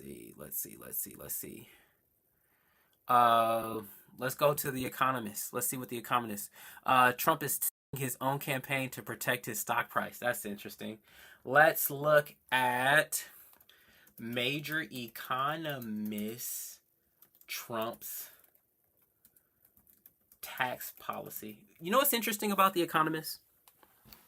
It's interesting that the businessmen like Trump, but the economists are the ones that are talking about Trump. You know what's interesting? When I was in business school, all the guys that were in my MBA, all my teachers that were in my MBA could teach me about business, were teaching me about business, but I learned more about business from an actual entrepreneur.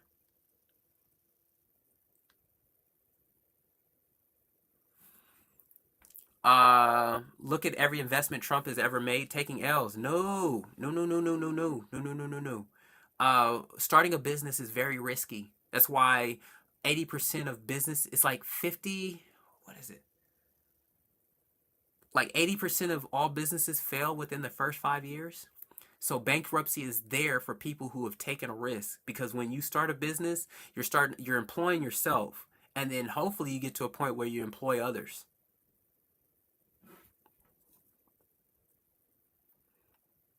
Let's see. The Economist, yes. Donald Trump's tax plans trashed by economists. That is true. The Trump policy that scares economists the most. That's true. But businessmen love him. All right. Queen Mary, I have 3 businesses and consult businesses. This is my arena. He inherited his money and ran it into the ground. No, still a billionaire. He inherited how much money from his dad? Like $1 million, 10 million? Not a real businessman? Nah, definitely. Definitely. Queen Mary, come on up. Don't just be in the comments. I want to hear you. I want to hear what you got to say.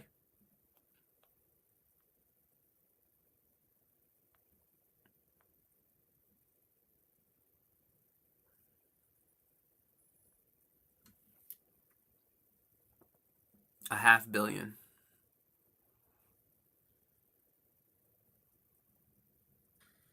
Hello, Queen Mary. How you doing?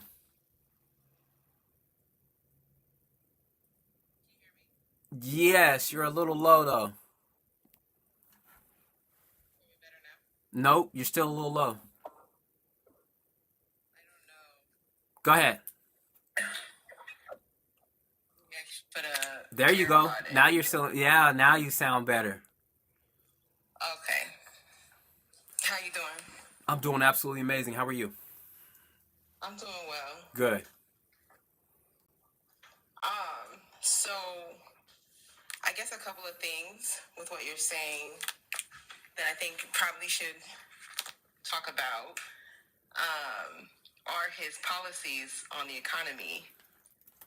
Because I hear you saying that you are mainly interested in his economic policy, but I guess I would really love to learn a little bit more about why, considering, everybody knows that he inherited Obama's economy, which was phenomenal. This is the man who took a flourishing economy and tanked it, just like he did with the inheritance that he received from his father. What was the $460-something million? Most businesses that Trump touches either fail, they go bankrupt. I I mean, Donald Trump literally became the president of the United States in order to position himself in front of large banks so that he can get more loans, because nobody would loan to him because he was such a terrible businessman. So I guess I would want to know why you feel so strongly that he's going to be able to prosper our economy, even though we have world-renowned economists who are strongly opposing another term from Donald Trump. And we are literally also living in the aftermath of Donald Trump, which is what Kamala and Joe had to recover us from. So I would love to learn a little bit more about your position. Also, I know you like crypto. I invested in crypto as well for quite some time.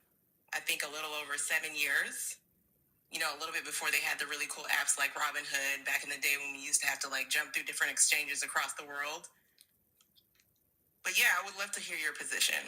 Okay. All right. Well, I appreciate you for coming on here. Are you familiar with Ray Dalio? No. Okay. Ray Dalio was the CEO and founder of Bridgewater Associates. They were one of the largest asset managers in the world. Ray Dalio was telling us that it usually takes anywhere from 3 to 6 quarters for economic policy to be implemented, right? So while it is true, so what that means is that that's anywhere from 3 quarters is 9 months and 6 quarters is 18 months. So it usually takes anywhere from 9 to 18 months for economic policy to be implemented, or for the moment that we feel it, right? So I will agree with you that from January of 2017 to June of 2018, that was Obama's economy. However, there were policies that President Trump put in place day one of his within his first 100 days that we didn't finally get to see the effect of until after that. So there were the first 18 months, which was Obama's economy, but the rest of that was President Trump's economy. Now, I'm glad that you brought up crypto, right? I'm glad you brought up crypto. You said you said 7 years. You've been in it about 7 years, so that puts you about 2017? Yeah, sure. Yeah. Do you have an ENS name? Do I have an ENS name? Yeah. Are you familiar with ENS? Those that we used to have to use? No, that's called the Ethereum naming service. Oh, I don't know. Maybe. Okay. The reason why I'm asking is because I'm considered a crypto OG, and I speak internationally on crypto. Like I was speaking during the World Economic Forum on the integration of blockchain and AI. I say that to let you know how important crypto actually is to me. Crypto literally saved my life, and I met my wife over crypto as a result of crypto. So President Trump, when I met with him in November 2022, I was talking to him about crypto, and then to see 6 months later, he ends up releasing his own NFT project. So what that shows to me is that he's the people that are around him and on his team are willing to implement this technology. The next thing that you have is to see how he's been utilized. He even created his own coin, right? And it's the same thing about meme coins and all that. But the fact is that he's also speaking at Bitcoin 2024, which shows that he has a commitment and also access to the crypto community, which is very important, especially for me. And seeing how underneath the Biden administration, how they heavily tax crypto, which was a major problem for me, right? So for me, seeing how the difference in Kamala Harris's approach versus versus Vice President Harris's approach in crypto is totally different, right? Even though she put out this agenda for black men, right? She puts out this agenda less than 30 days before the election, and black men have been involved in crypto much longer than that. Sure. So the reason why I brought up crypto specifically is because I don't know if you recall, during the time when Donald Trump was in office, you know, we went through something pretty dramatic here with the COVID pandemic, right? You know, and I don't get me wrong, you know, I appreciate someone who's entrepreneurially spirited, like someone who goes and starts many businesses. You know, I think it speaks a lot to his interest in a lot of different areas and different markets. But it's just not really necessarily something that I would say that qualifies him as a president. As we saw how he responded to a lot of the disasters that we experienced. But the reason that I brought up crypto specifically is because, you know, since you have been in the game for so long, I'm sure that you know, there was a season when crypto was booming under Donald Trump. And typically, you know, in financial markets, we know that these other markets that are new and, you know, not really like familiar with like more traditional investors are something that typically retail traders invest in when we are going through turmoil in our country, right? Like that's an economic trend, right? So what I'm saying is, you know, although I appreciate his openness to cryptocurrency, I think that anybody who, you know, wants to lead a country should adopt anything that's innovative in that way. I also recognize the reality that the reason we were flooding into cryptocurrency is because financial markets were tanking, like the traditional stocks, all of those were tanking. And so a lot of times people, I think, get misled and think, oh, well, we were making money because, you know, at the time during that season, there was a lot more day trading going on. I imagine that's why you probably paid a lot in taxes if you're trading a lot. You know how the rules go. Nope. You trade, well, you have to pay more in taxes. But ultimately, during that season, you know, what we saw were the Fed coming in and pumping the markets, right? Like they were coming in, they were investing a lot of money in the markets, right? Which is why we're in this what we experienced more recently, which is that inflation, you know, just a lot of chaos, right? And I guess I would like to say, you know, ultimately that's what Donald Trump kind of embodies to me when it comes to leadership, his leadership style. Just a lot of like get rich quick schemes, a lot of chaos, a lot of, you know, just no stability, right? So, you know, you kind of look at just how he is in the financial markets. You kind of look at him as a leader. You look at him when he debated Kamala, who wiped him across the floor. He was grossly underprepared for that conversation. He made a big complaint about him being underprepared for that conversation. In fact, he's always complaining.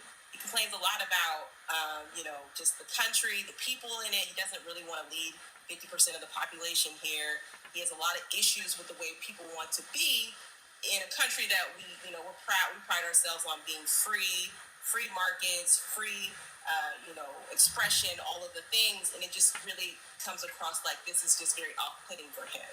It seems like he's just not really capable of leading the ways that we, the people who actually pay his bills, because he is our employee.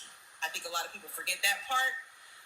He has difficulty grasping what we want him to do. And so that becomes a major challenge for me.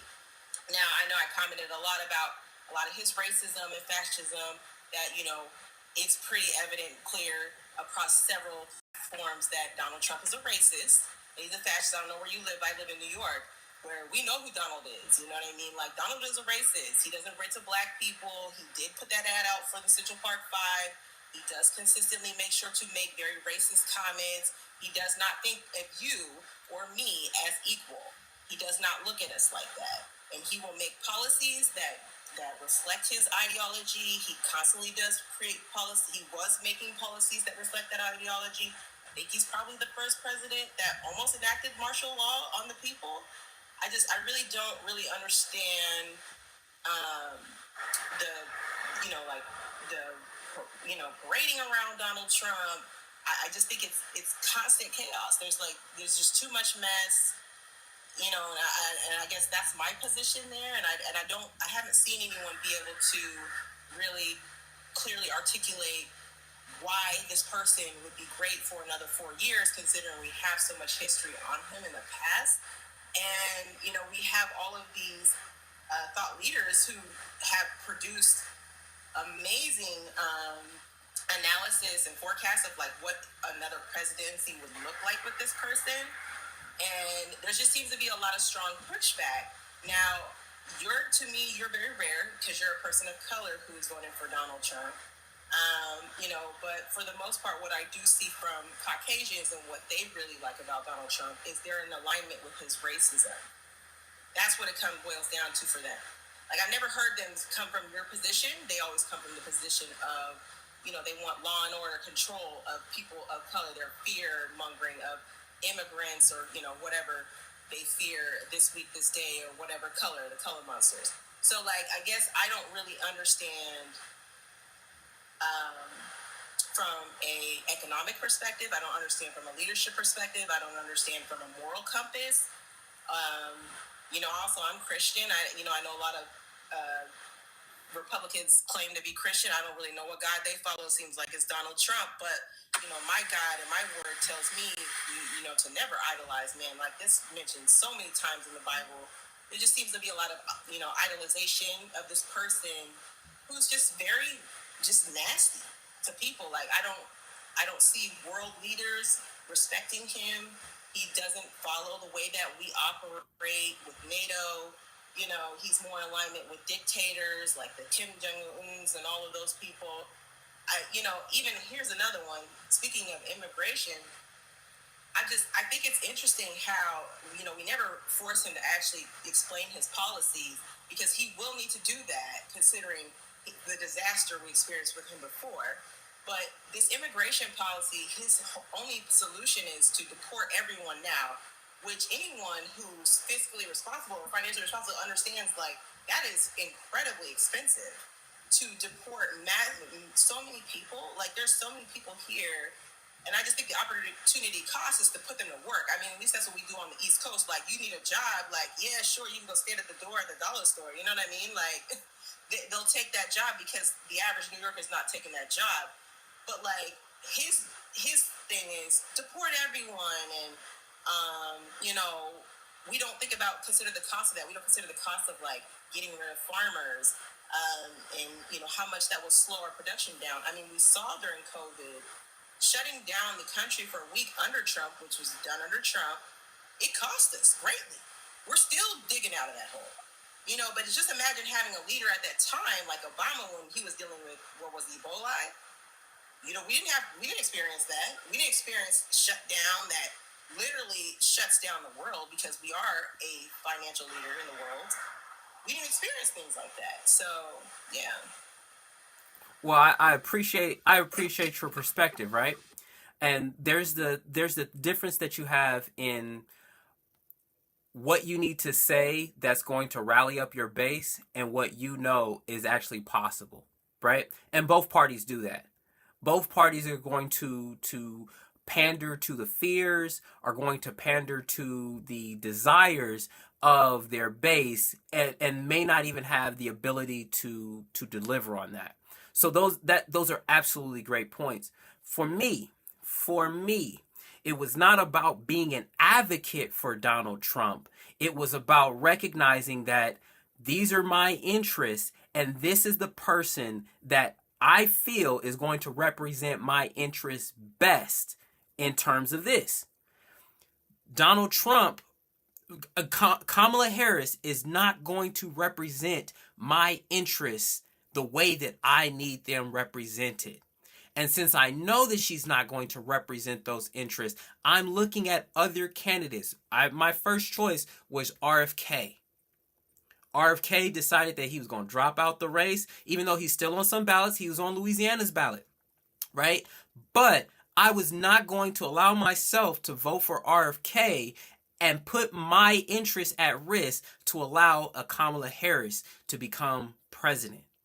So when I look at the interest that I have, like I said, crypto, the Second Amendment, taxes on business, you're absolutely correct in the fact that there's been major economists that have said that have said, hey, his policies are going to be hazardous. But what are the business people saying? What are the people who are actually involved in business, who are making money? off of their business? What are they saying? What are the Jayapal Chamoffs who came from Facebook, who at first was very critical of Trump and then looked back and he said, you know what, he didn't do that bad of a job? What are the Elon Musk saying, right? As much as crazy and as deplorable some of the things that Elon Musk says and things like that, you cannot deny this man's business success. He has done what he's done with SpaceX in terms of space exploration, that he's going up to the space station to make sure that we get the folks that are on the space station when Boeing couldn't do it, right? So that's one thing. Tammy said his own staff, his own generals all say he's dangerous for the country. There are people who say that he is dangerous for the country. Absolutely. And we have to qualify those statements. What does that mean? There's Washington D.C. is used to running in a certain way.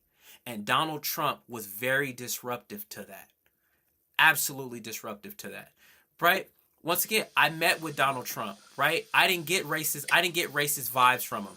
And to give you even some more context, Kanye West asked me to accompany him to go meet with Donald Trump. They always talk about Nick Fuentes and they always talk about Kanye West, but they very rarely mention me. There's an article about me. It's called The Mysterious Fourth Man. Donald Trump, I watched Kanye West ask this man, Donald Trump, to be his vice president. Donald Trump didn't call him a nigga. Donald Trump didn't do any of that. He was pissed off. But I didn't get racist from him, right? Is it true about the things that he said about the Central Park Five? Absolutely. He said those things after those folks had after they had received confessions from the police. Did we found out that those confessions were coerced, right? How did he ever apologize for it? No, he didn't. I think that the best thing that he could have did was apologize for it, right? But he didn't do that. So we're talking about decency, right? We're talking about decency.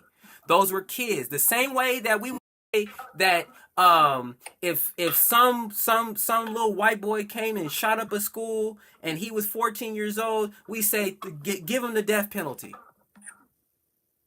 So I'm saying that as us as black folks, right?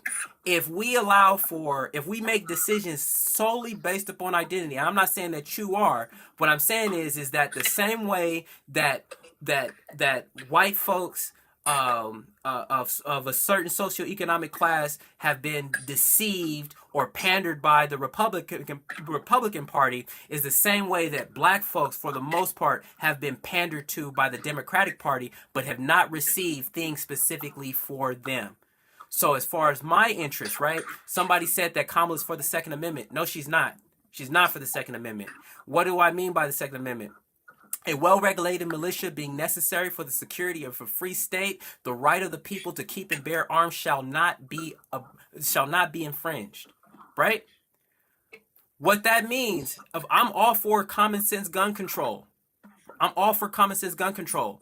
I have a problem if you say that I can't have an AR-15, but my police officers can have an AR-15. Why do I have a problem with that? Because I watched what police officers did with AR-15s when Mike Brown was killed. I watched how President Obama called those protesters thugs, and I quote, thugs. People who are protesting against police brutality called them thugs, right? And this is my research area. I wrote a paper called Militarized Police and Unpermitted Protests, Implementing Policy That Civilizes the Police. So I'm all for gun control if it means that it also applies to my police. Oh, I also worked in police accountability, right? Oh, well, Kamala Harris was a prosecutor, but Kamala Harris does not have a history of prosecuting bad police officers. She didn't have a history of doing it as a DA, and she didn't have a history of doing it as an attorney general, right?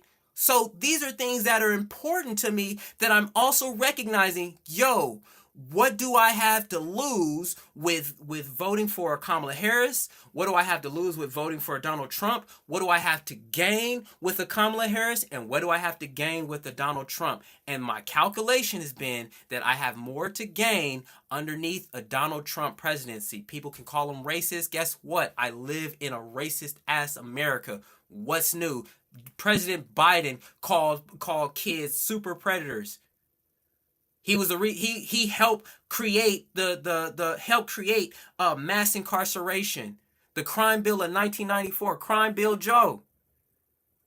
The same person that's in power now that could be doing things for black folks, that he ain't got nothing to lose.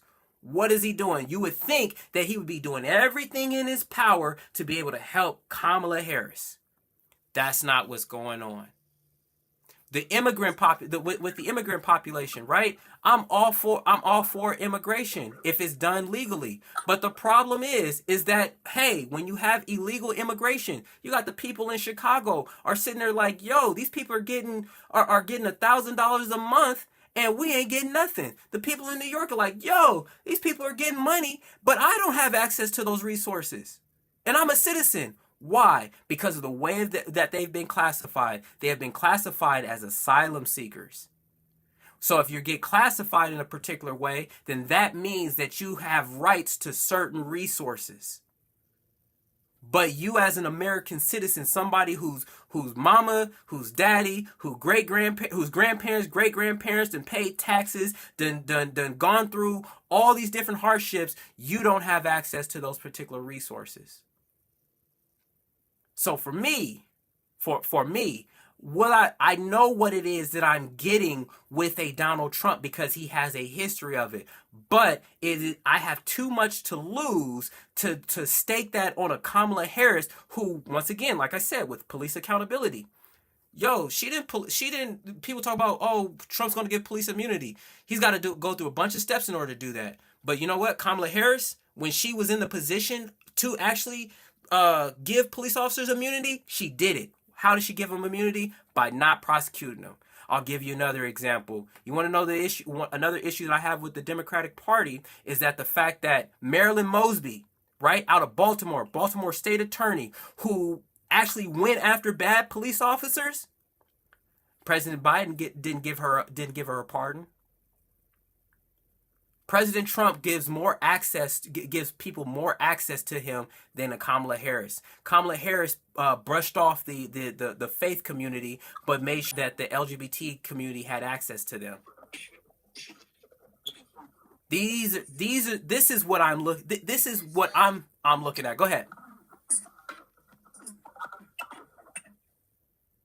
So I'm not really,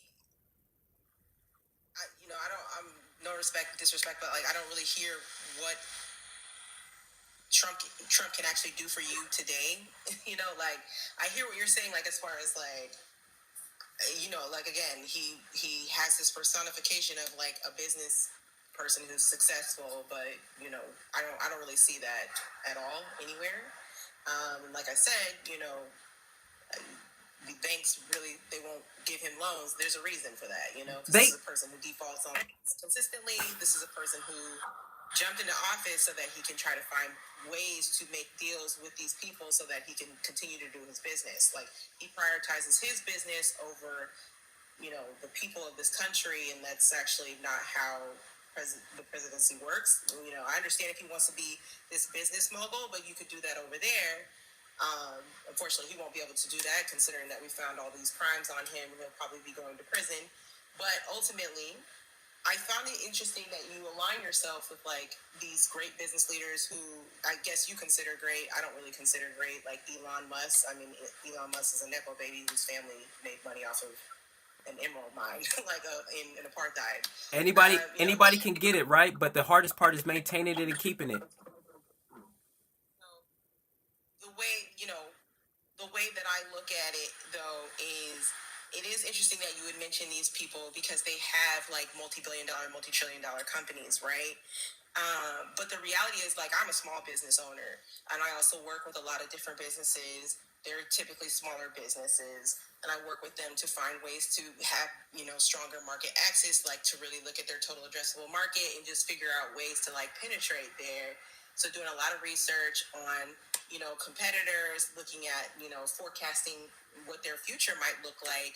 And the reality is, I hear a lot of people saying like, they're all about their money and they're all about this business and they think Trump is that person. But the reality is in 2016, Trump passed a lot of deregulations and laws that really benefit these, mega corporations, and I don't know if you've noticed, but it's interesting how in a recession, or like what we called a somewhat of a recession, technically they weren't classified, it wasn't classified as a recession, but I mean, it certainly felt like that for, I think, most Americans. But it's interesting how, during this little period, we're seeing like, record profits from companies. Like these major companies are making so much money, but the people in the middle class we're losing the middle class. Those who are in those lower income brackets are just suffering, struggling, right? Not being able to have jobs. We had like record high unemployment, all of these things, but yet we're seeing organizations take off and make so much money, right? Now, America, we pride ourselves on the ability to be in the free market and capital. We're all about being about capitalism, right? But the reality is, it doesn't feel like that, right? Because see, if we can't compete, then how is it fair? So if I have, I don't know where you live again, but like here in New York, we have all of these stores, all these mom and pop stores that we pride ourselves on, that we were really known for here in New York. During the pandemic, we saw stores close. Like Whose fault was who closed the stores though? Who mandated the closure of the stores? It wasn't sustainable for them. We couldn't afford anything because after they came out of COVID, everything was inflated, so they can't afford anything. I mean, I don't know about you, but you go to a restaurant, I don't even like going to restaurants anymore because I feel like the quality of the food is so trash. There's literally no point in eating at the restaurant. I might as well just cook at home, because I purchase a lot of my groceries at Whole Foods and I can prepare a better, more high quality meal than I would get purchased. It's not the same as it was prior to the pandemic. So companies are not competing. They're not able to compete. They're closing down or they're being bought out. And then you look at these major corporations, look at all of the BlackRock, look at all of the Amazon. Queen Mary, Buying out. may I interject? Well, I was just going to finish this point. Go ahead. But they're able to competition because they have the money to do so. And these companies are taking off, right, with their profits. They're buying out their competition and they're squeezing the labor market. People aren't getting the jobs that they want. You can't go and just try to get a job. You're now working for a very limited amount of companies, right? And then just think about it like this. We're having conversations about raising the minimum wage, all of those things, right? But the reality is, and Donald Trump, what is one of his policies? No tax on tips. Well, of course he could say that. That's easy to say, especially when Microsoft plans to fire a large percentage of those jobs that they will find not necessary in 5-10 years, because they will replace them with robotic labor. So at the end of the day, it's real easy to say things like, yeah, no tax on tips, no this, that, or we're going to send tariffs to other countries, which is not a real thing. Like, it's easy to say that to people who probably don't really know what that means and aren't able to really forecast what that will look like in the future, right? So that's what I'm trying to say. Like, I don't understand anyone who claims to be about their business and they have all these businesses in the third, and the reality is it's rough out here. It's not easy. Businesses are failing every single day, right? You can't allow me to interject, right?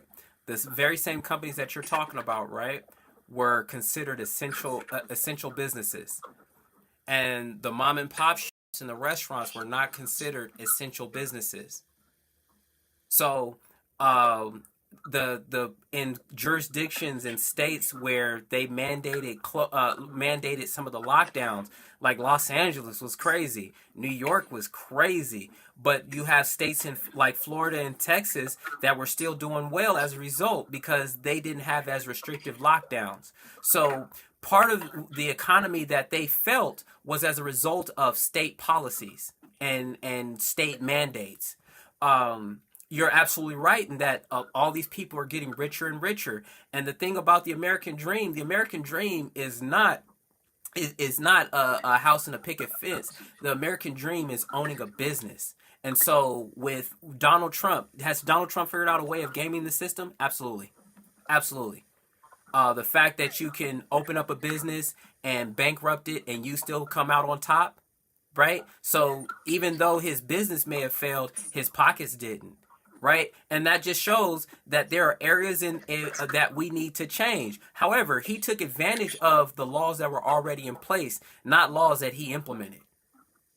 Like if he successfully took advantage of them, he wouldn't have the felonies he has. Like, you know, so like that's what I'm saying. Like we have to embrace Are you talking about the same felonies that are in the appeals court right now?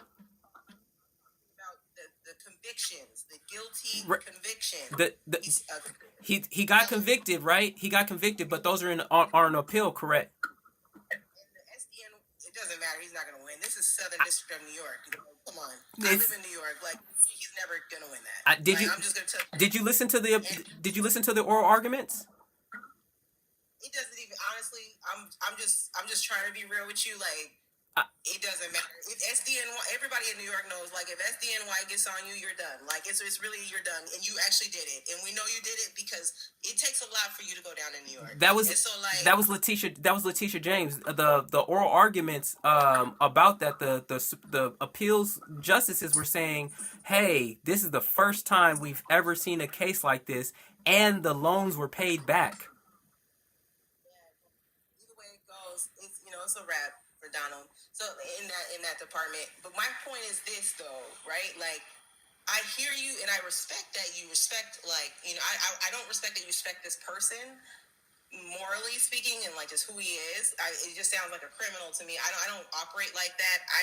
The way that I like to invest, I look at the long-term strategy. I really like to look at like investing in my people, investing people around me, because I can't be great if they're not great over there.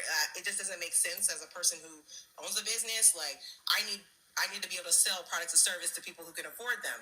So like when I think like that, I don't see how Donald Trump is strong for our economy. Neither do these well-renowned economists, and that's probably for those reasons. But I just hear you saying a lot of and he did this for himself and he finessed the system like that.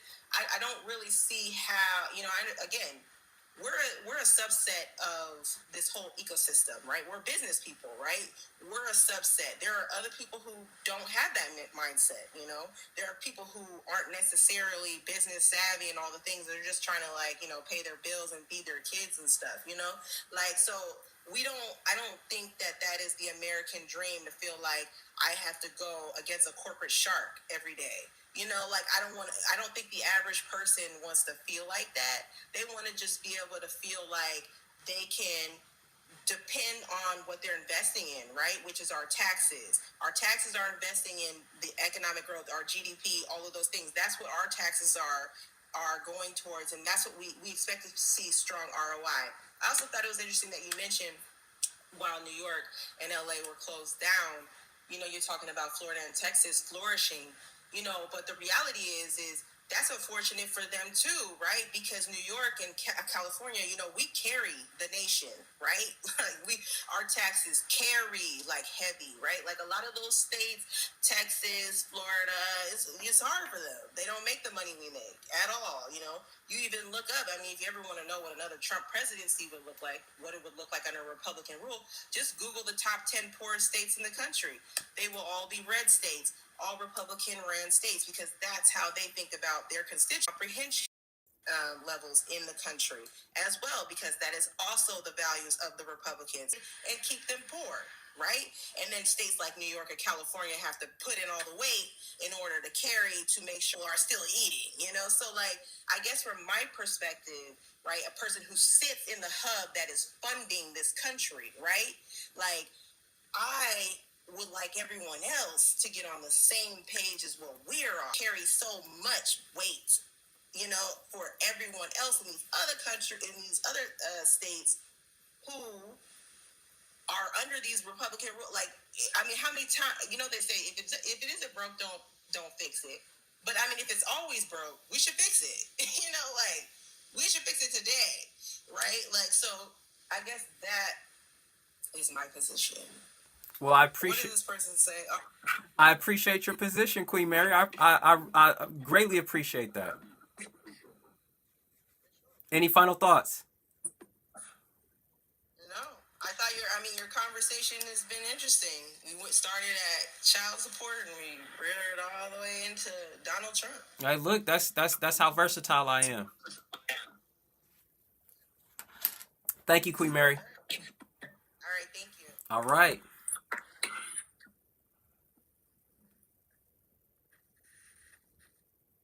See, I got the best audience. I got the best audience. I got the most educated, most insightful audience. And see, look, you guys heard.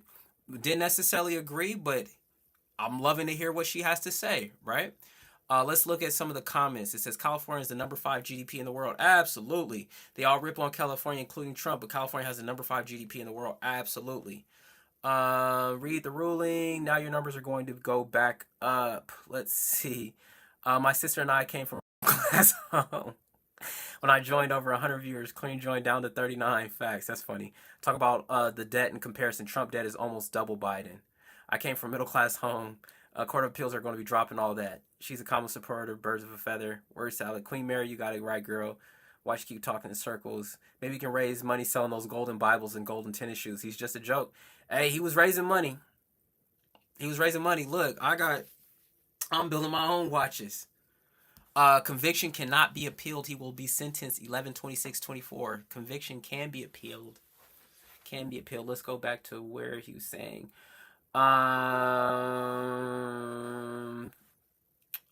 Reignited effort to stall sentencing or throw out his conviction on 34 felony counts. The criminal hush money case. Yeah. And he wants it out. He wants it moved to federal court because he doesn't believe he's going to get a fair shot. He didn't get a fair shot in state court. I can understand that. Everybody's got to have their day in court. Due process. Due process isn't for when you want it. It's for when the people you don't like want it. Because what happens when you're on the receiving end? Biden administration has given more money to Ukraine than Trump spent in the first 30 days. Look, those are true things. I'm all for minimizing our involvement in foreign wars, at least. It was interesting when I was at President Biden's briefing in Hiroshima, Japan last year during the G7, and to see there was kind of a sense of calm and normalcy that was there compared to when Donald Trump was there, because Donald Trump was kind of a wild card. But yeah, what time is it? It's 10:59. I need to sleep. Thank you, everyone. I appreciate everyone who has joined this live. This has been my longest live, and I could not have done it without you. I thank you and appreciate you. I have the greatest audience. If you are not following me right now, please follow me. Please follow me. We made it up to 1.8K likes. I appreciate all of y'all. What has Ukraine done to help your pockets? I feel for war, but America first. Absolutely America first. I actually help work with the Ukrainians, but that's a story for another time. I appreciate all y'all. If you do not have a relationship with Jesus Christ, I encourage you to go and get one. For God so loved the world that he gave his only begotten Son, that whosoever believeth in him shall not perish, but shall have everlasting life. Jesus Christ has changed my life. Jesus is King, and you should get to know him. I love y'all. Jesus loves y'all, and I will talk to y'all later.